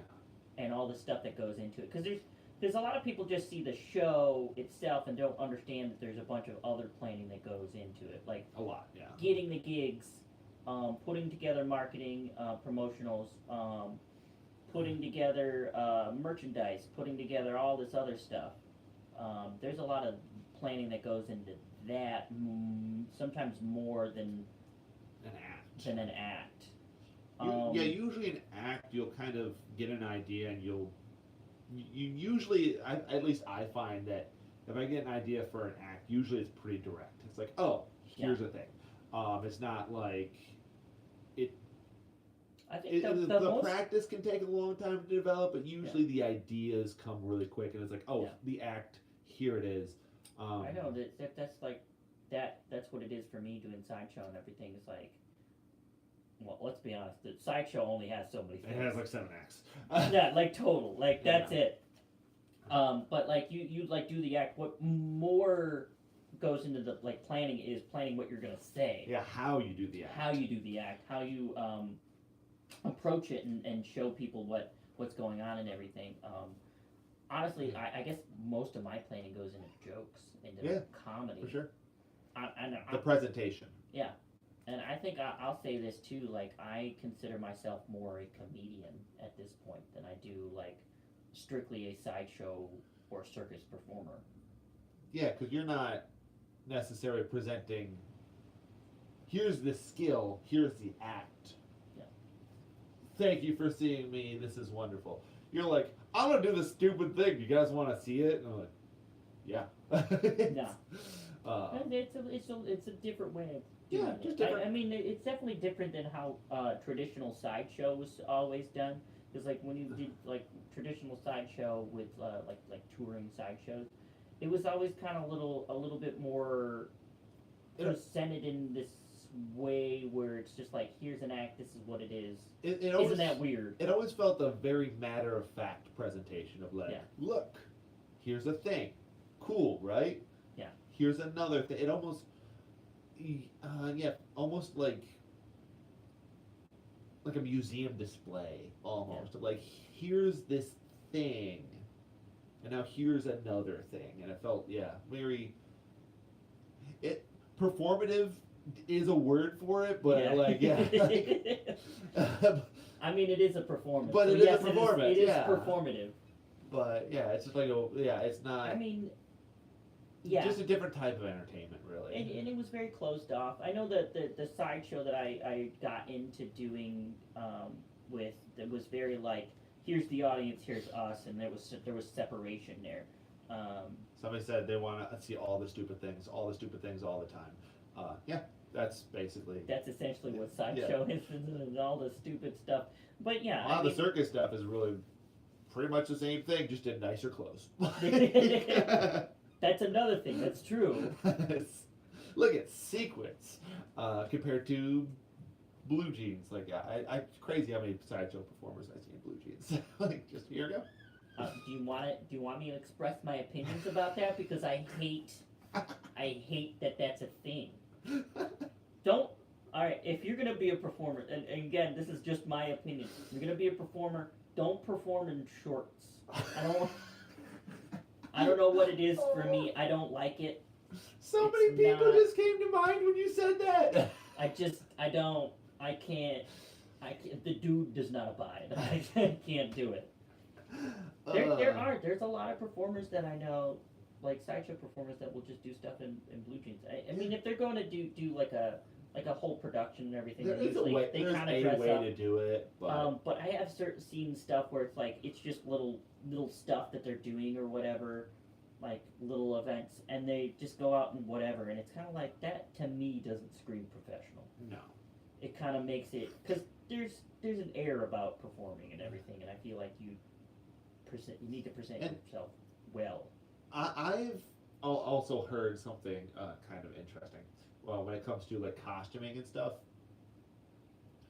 is whatever venue you're at, you should stand out, and either if that is dressing up, dressing different, or dressing down, there's ways to navigate that. But wherever you go, you should be able to be pointed out of like, that's probably a performer, right? Like, regardless of, if you're at an event and you're performing, you should be able to be pointed at and going, that's probably, because sometimes, other people are dressed up and stuff as well.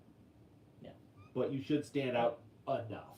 That's why I put so much effort, me and Drew did put so much effort in updating the costuming this year, and changing the costuming. And I think the costuming came out really well.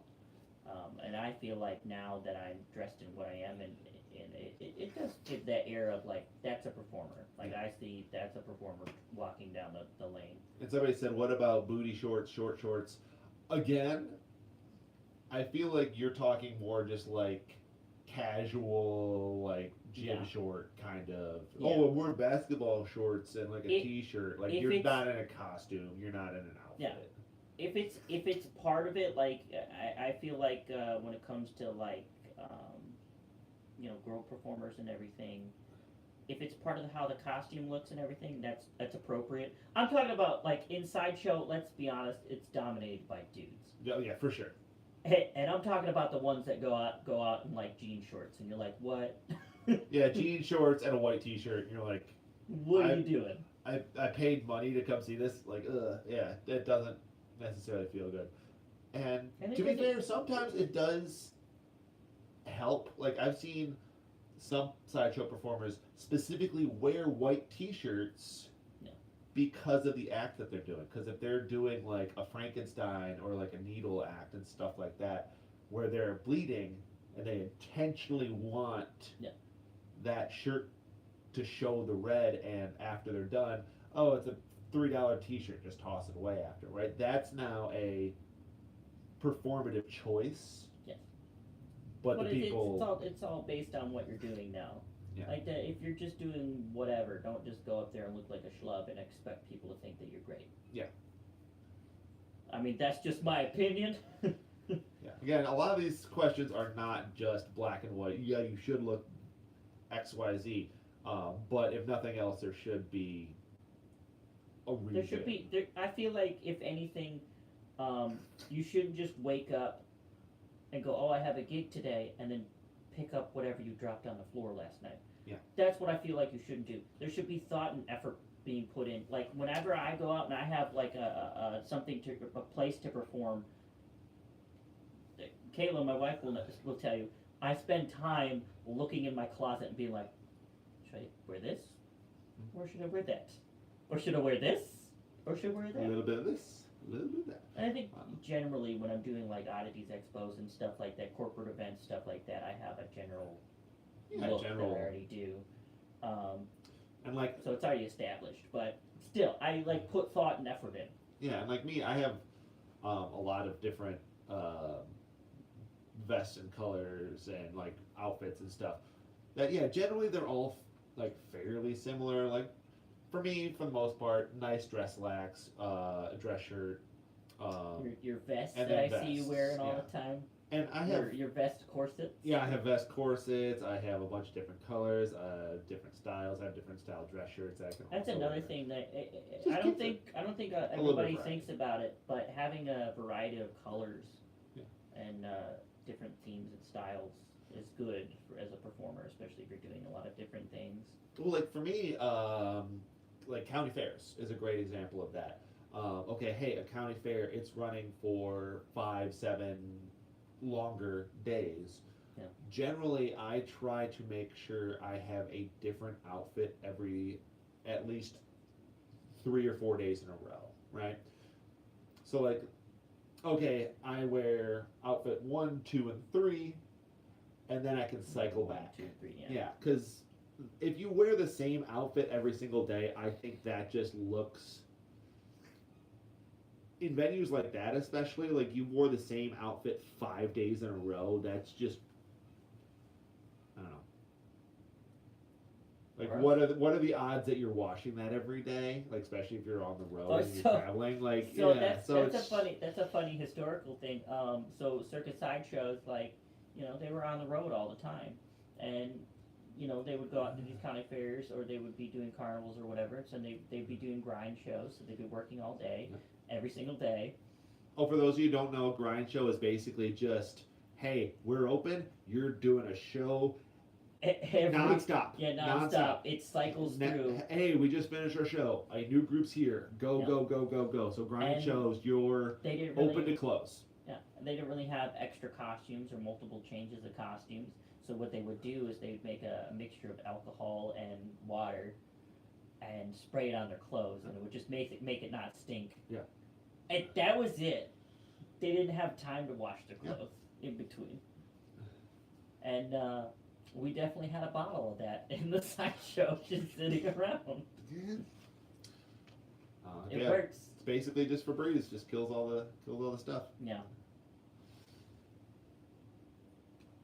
What is it? Having a different variety of costumes for weather is also important.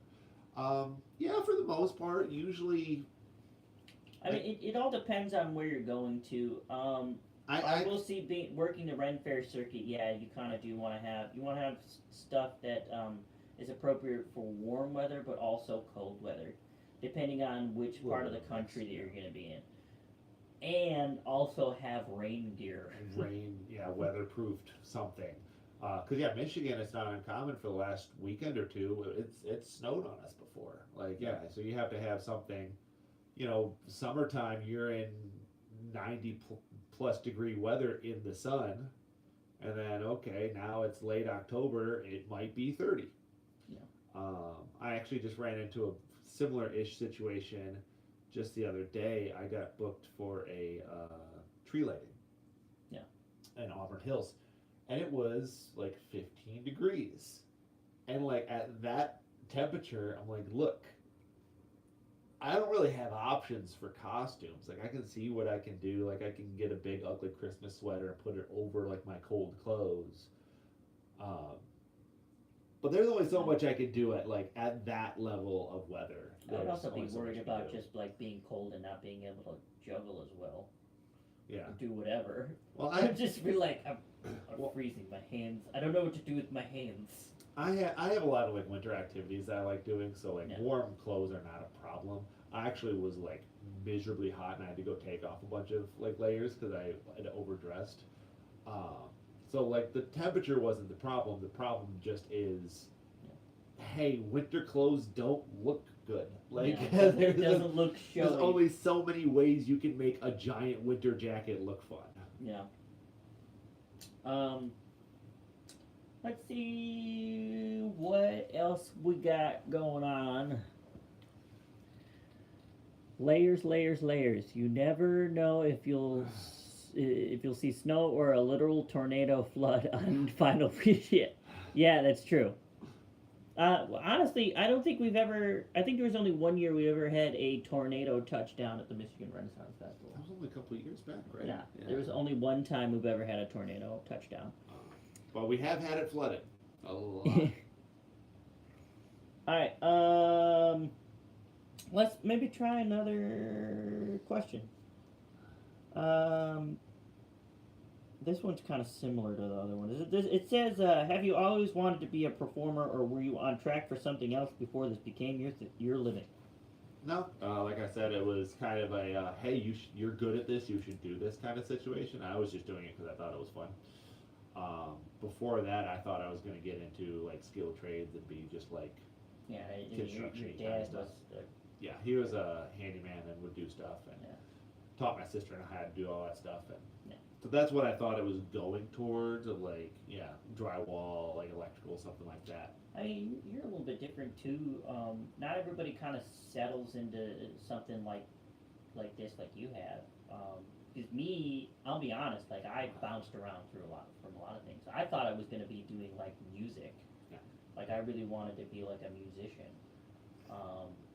And because I'm a drummer and I'm a singer and like that's what I really enjoy doing that stuff. But I also knew that I didn't know if I necessarily had the most talent. So at one point I did go to college because I was going to be I wanted to be a producer, and I wanted to produce music. Yeah. So that was the thing that I was doing for a little while, but then I flunked out of college. That's not Part of the story. that's not like, well, I use it as a joke in the show, but the thing is, it's true. I actually flunked out of college. Mostly because college sucks. I hate school. Stay in school, kids. But yeah, I flunked out of college, and a bunch of stuff happened, and the dream always kept changing. Yeah. And it's one of those things when you live life, your dream always changes. Like you go through different phases in your life. You want different things at different times. So this didn't even occur to me until like a few years ago that I could like really make a living at this and do this. Well, for me, it ended up just being at oddly a perfect time, because when they were like, "Hey, you're getting really good at this. You should pursue a career in performing," was also the same time that the really, really bad like economic bubble happened, and that would have been like what, 08, 09, like 07, somewhere in that ballpark. Yeah, it's like 08. Yeah. Yeah. And so it was at that exact same time, because my dad and mom had even told me that they're like, if you would have said that you wanted to get into performing at a time when the economy was really, really good, that you could have got a really stable, really nice job, we probably would have pushed you into not trying it, or at least not trying it to the same extent that you did. But because, hey, there's no good jobs out there right now anyways, You might as well. might do as whatever. well. Like, whatever. Put all your eggs in that basket. All the other baskets are just as bad, right? Yeah. And so it was just a weird, good time to go full throttle on that. You might as well. Might as well. And then try it. Exactly. And then if it doesn't work out. Doesn't like, work, you didn't miss anything because No. there's no other There's nothing. stuff. And that's another thing too. I mean, it's nice when you're young to try things. And I mean, if you're really looking into performing and trying to do that stuff, you just if you're older, make sure you have a job. I'm just gonna say, have savings, have have a some sort savings, of be able to safety net. provide for yourself, have a safety net. But when you're young, like, and you're living with your parents or whatever, like, you have the flexibility to do whatever the hell you want. So, go ahead. Why not? And I know a lot of people who, they started their performing career while working a full-time job, which, like, hey, I mean, practiced and did stuff on the side, was doing full-time whatever. Yeah. I mean, that's what I was doing for a long time. I left a job where I was making over $60,000 a year to do this full-time. Hey. And now I'm not making anywhere near that. So, I won't specifically tell you how much I make. But it is a dollar. It's a dollar amount. It's a dollar amount. Tens of dollars. It's a whole tens of dollars. My taxes barely anything because it's only tens of dollars. But I mean, I left a job where I was making like really decent money, being an adult. I was adulting to do this and whatever. But it's scary. It's extremely scary. Yeah. But those jobs can also not be very fulfilling. I don't think they're fulfilling at all. That's why I left. Because I was like, I'm done. Well, Get me out of here. I also had a interesting thing because, like I mentioned, I was doing like skilled trades and stuff before I got into performing. I was offered a electrical company from one of my grandfather's good friends before I got into performing. And like the whole company. Yeah, the whole company. Have this electrical company. So I was, I think 16 or 17 at the time before I got into performing, and we were finishing and doing a addition on my aunt's house, and this guy was an electrician, and so you can legally do a lot of it before you need an actual like licensed electrician, because you can't legally mess with the actual box. So we got most of it done. And he was like, oh, who did the electrical here? Oh, I did. And he's like, how old are you? Like 16, 17, whatever. So when you turn 18, come work underneath me for 2 years. And once you turn 20, 21, I'll give you my company, because he wanted to retire anyways. And this was a company that had like contracts with like Ford Motor Company and stuff like that. I would have been big money. I would have been very, very comfortable and very set. But electrical was my least favorite thing out of all the skilled trades. I'm like, Mr. Miller, I appreciate that. That it means a lot. But I no. do not want this. Like I even at that time knew I would rather struggle and do something that I enjoyed than be comfortable doing something that I didn't. And people are like, oh, you just say that just because. Like, no, I lived it because I knew that's not what I wanted out of life. And I'd rather struggle get by than be comfortable and just dreading every single day. I feel like living in a spot like middle class or whatever in the Midwest where we are, there's a lot of people that are just like that. That's how they life. live. That's just how they live. They get up, they go to work, they go to bed, and that's their day. It's so sad to me. Like it feels. I mean, obviously, not every single person has the ambition to do like whatever the hell they want in their life, and I understand that. But it also is kind of sad to me. Like I feel like people don't live enough. Yeah, and a lot of people I've met through some of these different like circus performing or different hobbies and stuff. That they're barely getting by, and they're loving it. They're having the best life. They're having all these experiences. They're like, I am absolutely broke, but they're out there living and having a good time of it. And then people who have wonderful jobs, getting a ton of money, and they're just miserable. And it's like being upset because their job kind of sucks, and they're making enough to live and like be comfortable.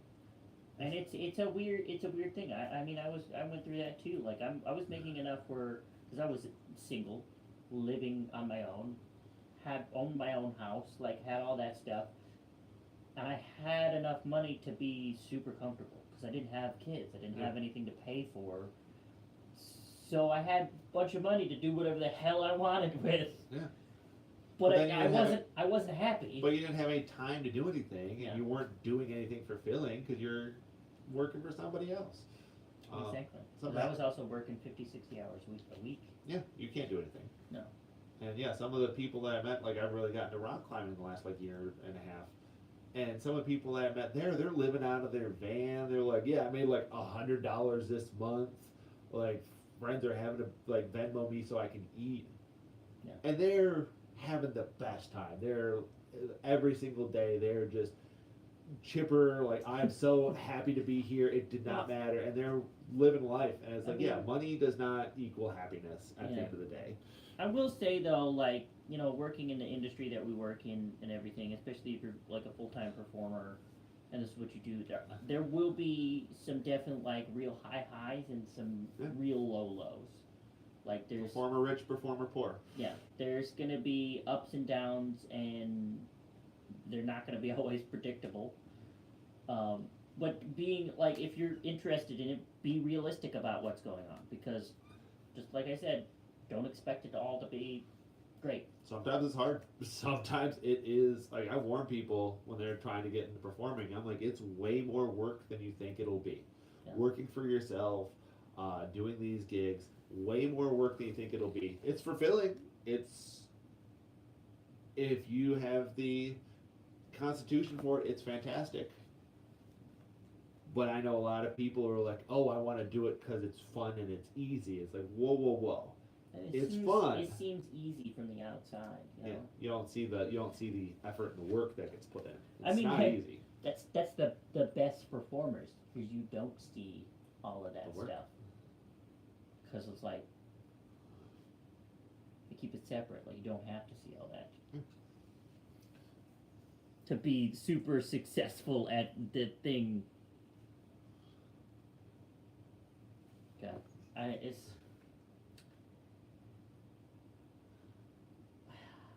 Existential dread. That's it. Like now we're depressed. Oh, look what you did! Now we're depressed about. How could you make us depressed about? Because it's hard having a life that's so carefree. No, I mean, yeah. There's ups and there's downs, just like anybody else's life. But I feel like for me personally, I've been thinking about this a lot lately too. I think it's important what we do. I know that some people might not think that having like entertainment or anything is like an important career, but I think it is. I love when I hear people that say that, of like, oh, entertainment isn't like a real. Yeah, it's just like, oh, it's not a hobby. Yeah, it's a hobby. Or I've also heard like, oh, it's not a essential job. Is like what I've heard some people say. It's like, that's not an essential job, and then they go and they listen to music and watch a movie and watch YouTube and listen and read books, and it's like, you literally said it's not essential and then spent your entire day engrossed in entertainment. Yeah. I mean, that's what the entire world is now. We're consumers. We consume all things. Entertainment's literally like the biggest part of most people's lives. They just don't actively recognize it as entertainment. What it is, yeah. Yeah. So when we come out and we say we're doing some sort of niche job, like being Ren Fair performers, or it's only niche because we do it live.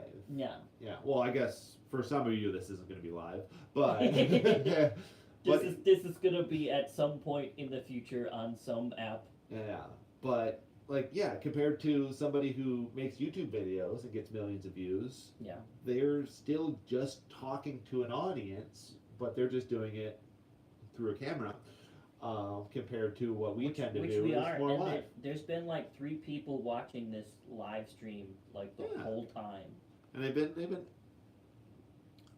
they're always depressed too. Dang. Who's always depressed? Performing industry is like band kids. Oh, yeah, we're always depressed. Yeah.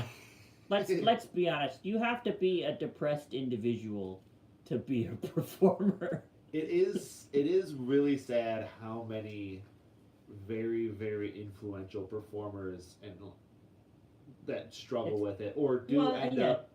It's a prerequisite. Yeah, like we have Robin Williams and like Kurt Cobain are great examples. Yeah, we're not going to say exactly what happened with them per se, but like, yeah, they incredibly influential. I could say it. I mean, incredibly autoerotic influential. asphyxiation. Yeah, let's do it. Oh, was that not an offer? Sorry. Its instructions are clear. But yeah, That was not. You have to do that on your own. Dang it. That's why it's autoerotic. That's your own. Okay, fair. But yeah, a lot of That's a going lot to of be in the performers. podcast. That's online. Someone's going to listen to Forever. that later. Forever. That is out there forever now. Uh, But yeah, a lot of performers, unfortunately, you see on TV, and you're like, oh, this person, like comedians are a great example. So many comedians absolutely struggle with depression. well, and that's bad why we've thoughts and lost stuff so like many that. of them Yeah. so young. Yeah, I mean, 'cause- they're like perfect example. Like, I mean, Robin Williams wasn't necessarily young. young.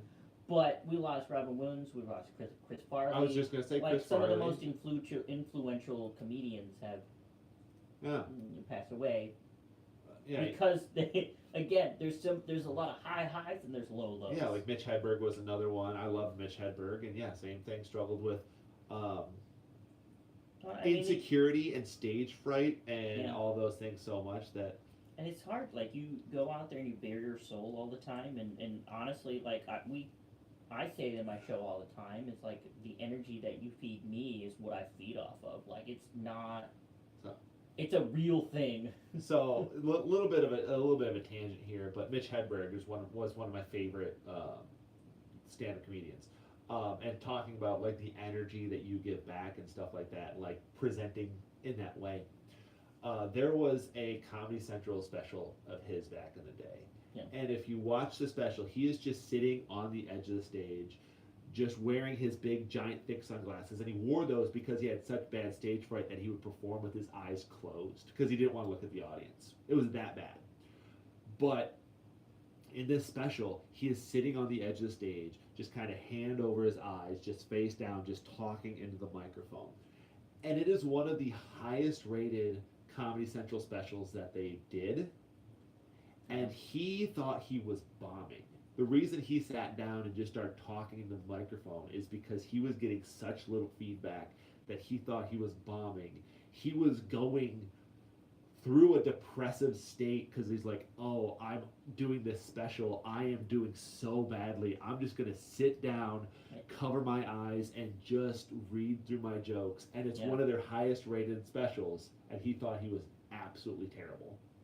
I mean, that's how art is sometimes.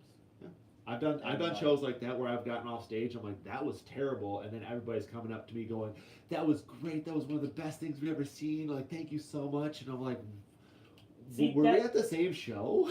That was another thing that we were talking about earlier before we started the podcast. I felt like that was happening a lot this year, whereas like the energy was a little bit lower, but a lot of people were like talking about, oh, I'm really like that was a great show. I'm really into this, and like giving me compliments, and I'm like, I don't deserve them. Please stop.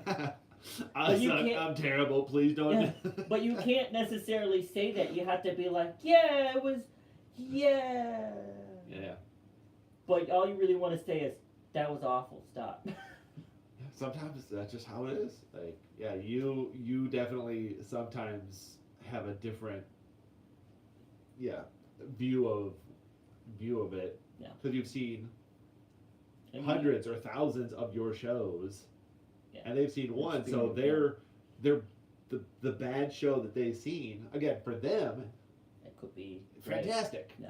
But you know For what it you, could be. for what Yeah.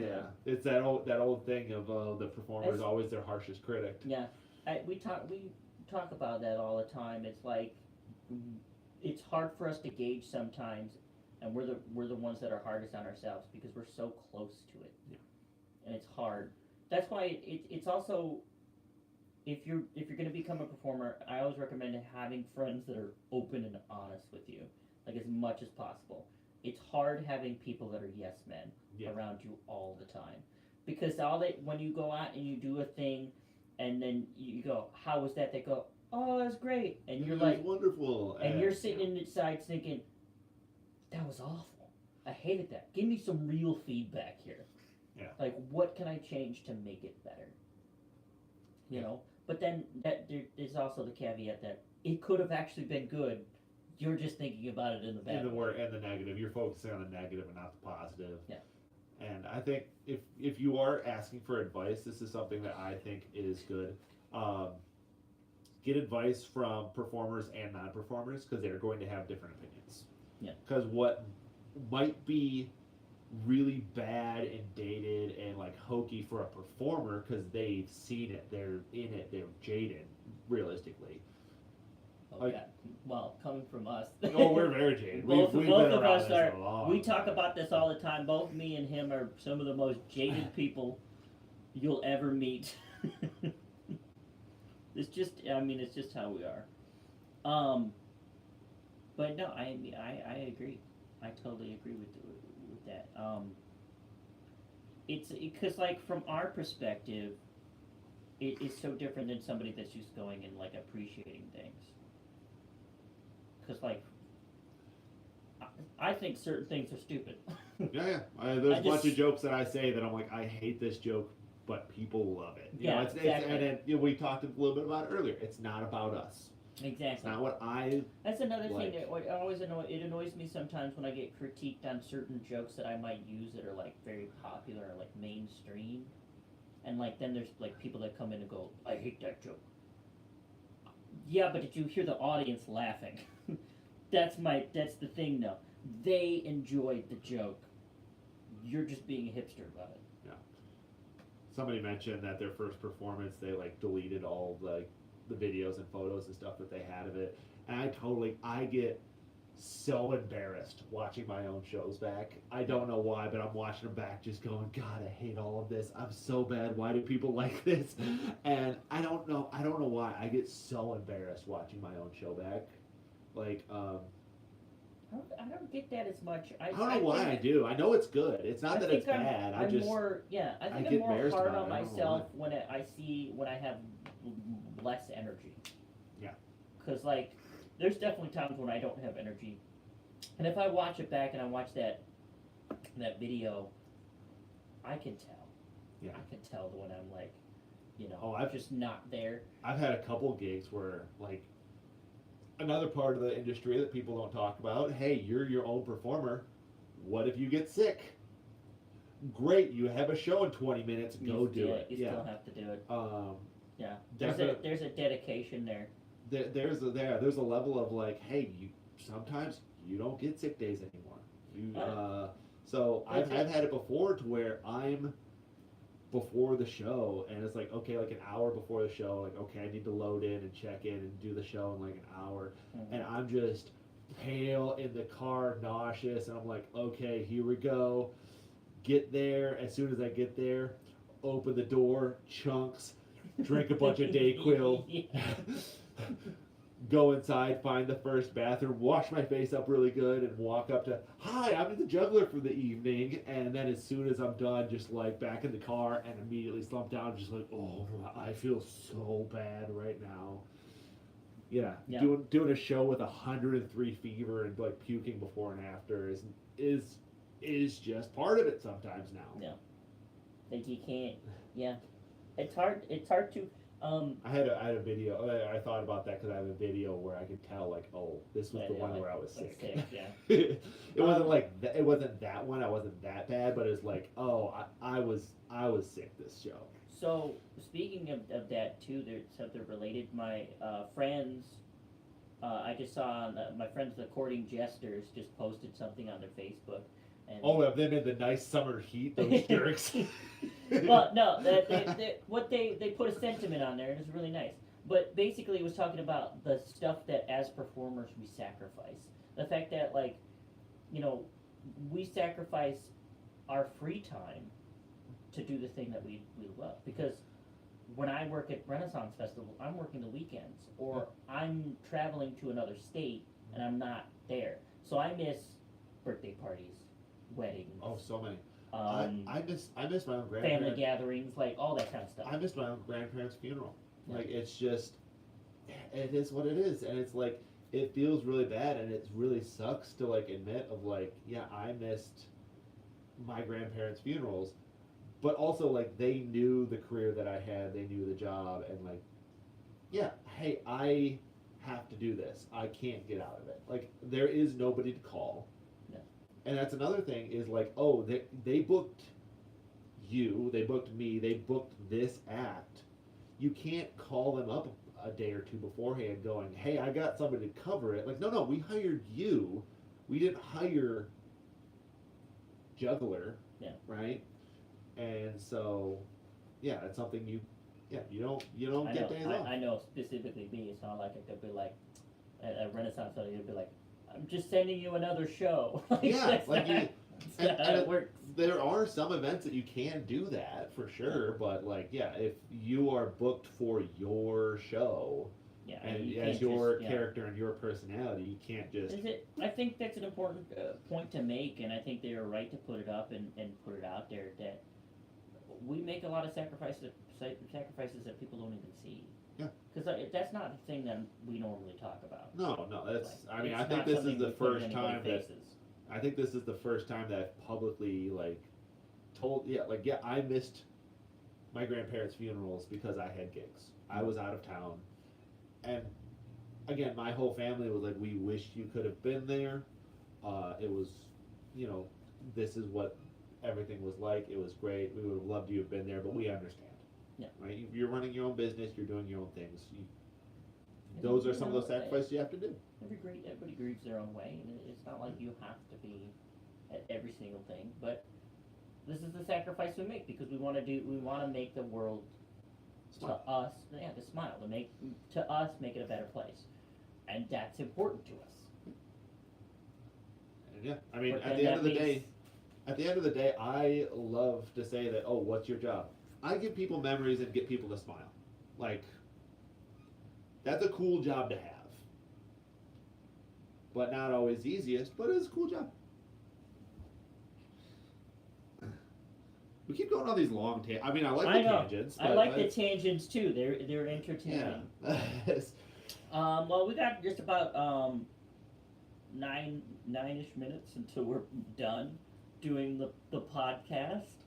I have one more question. I was saving this for the last. Okay. Because I think it's a good question.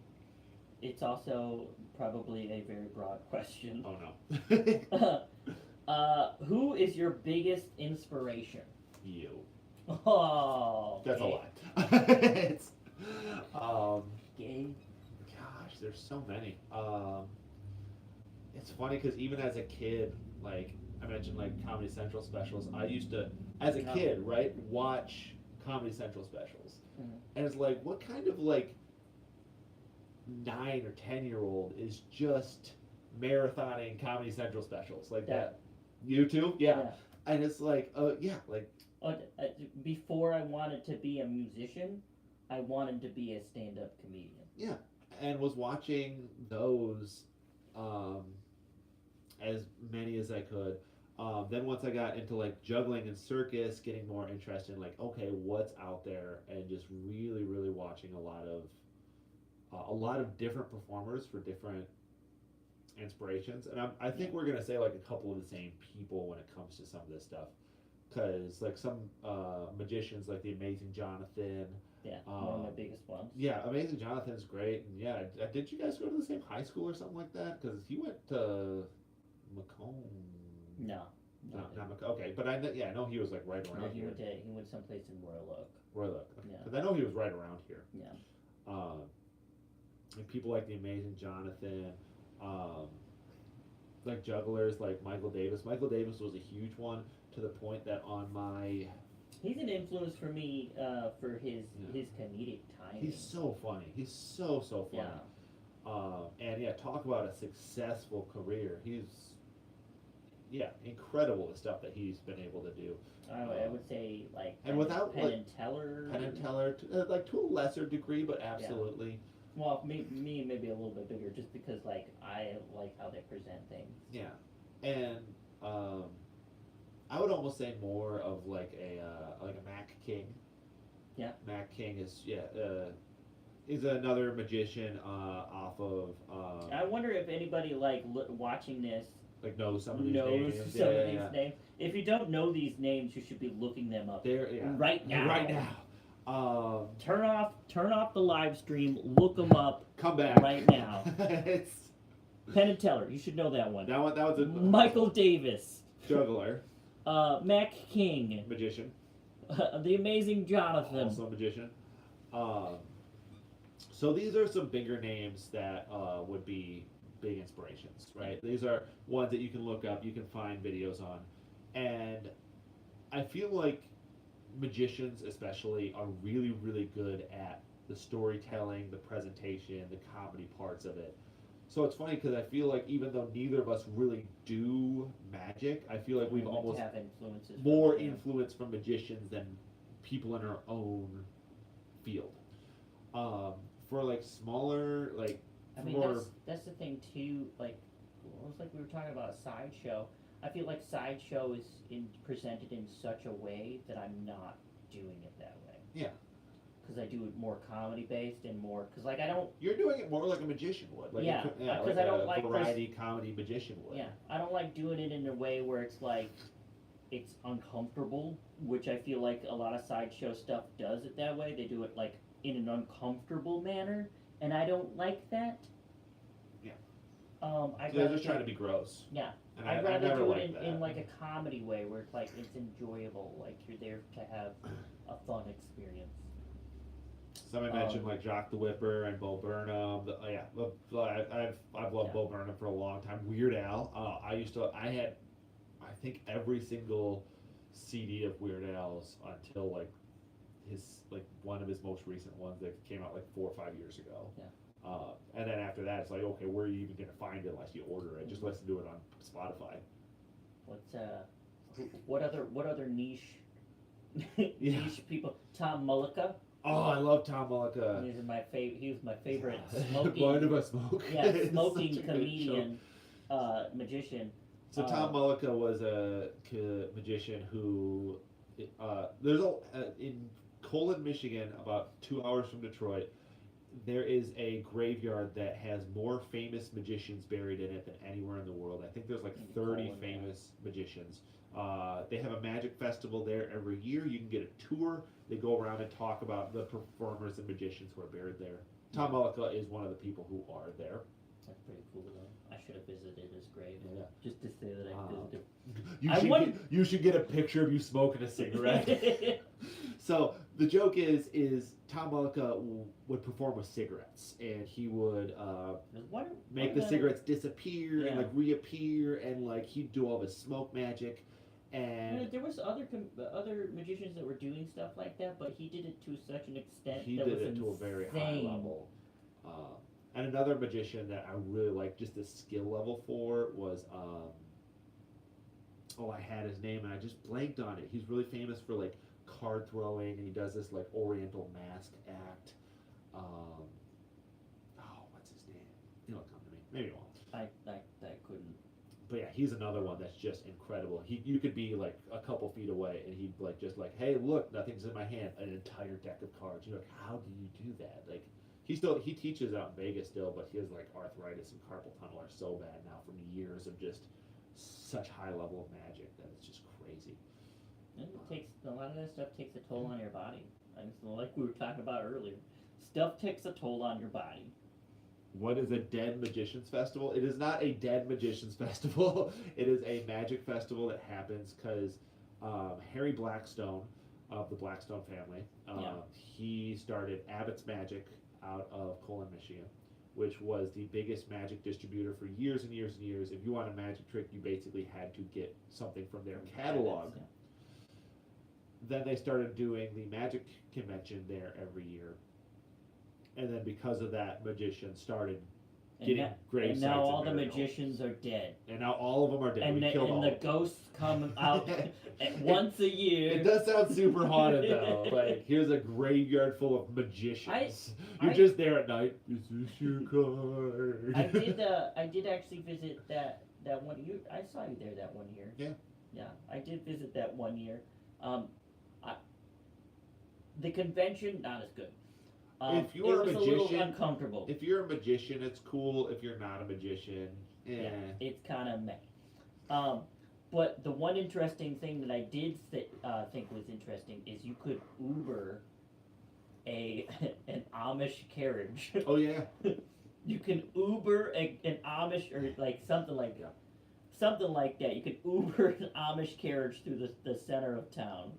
Yeah, because it's middle of nowhere, Yeah. Amish community everywhere around him.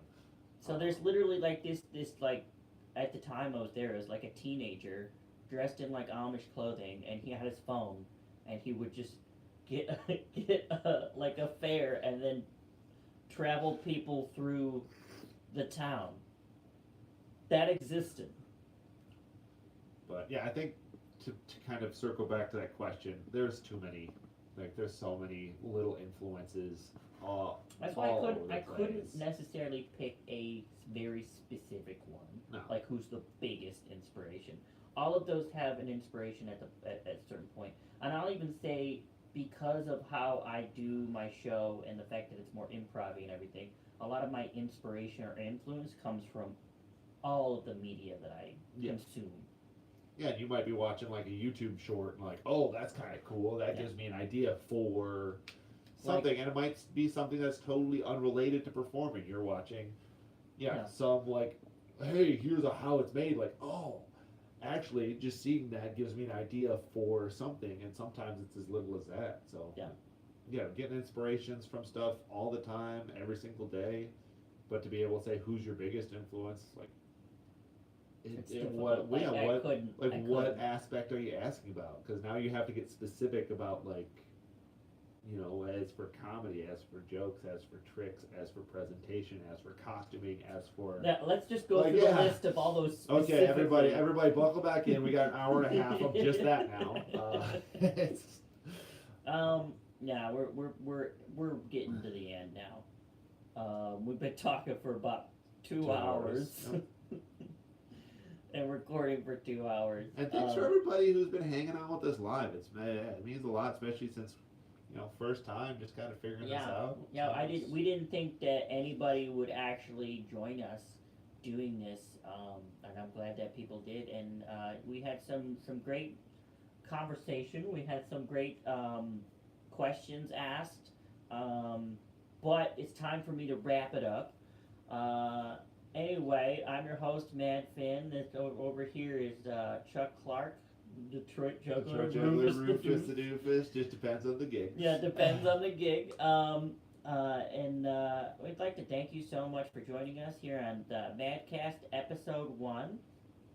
I'm gonna continue doing this. I'm gonna be doing this probably every month, at least once a month, with special guests from all over the country. You can find this somewhere, wherever you found it, if you're listening to it now.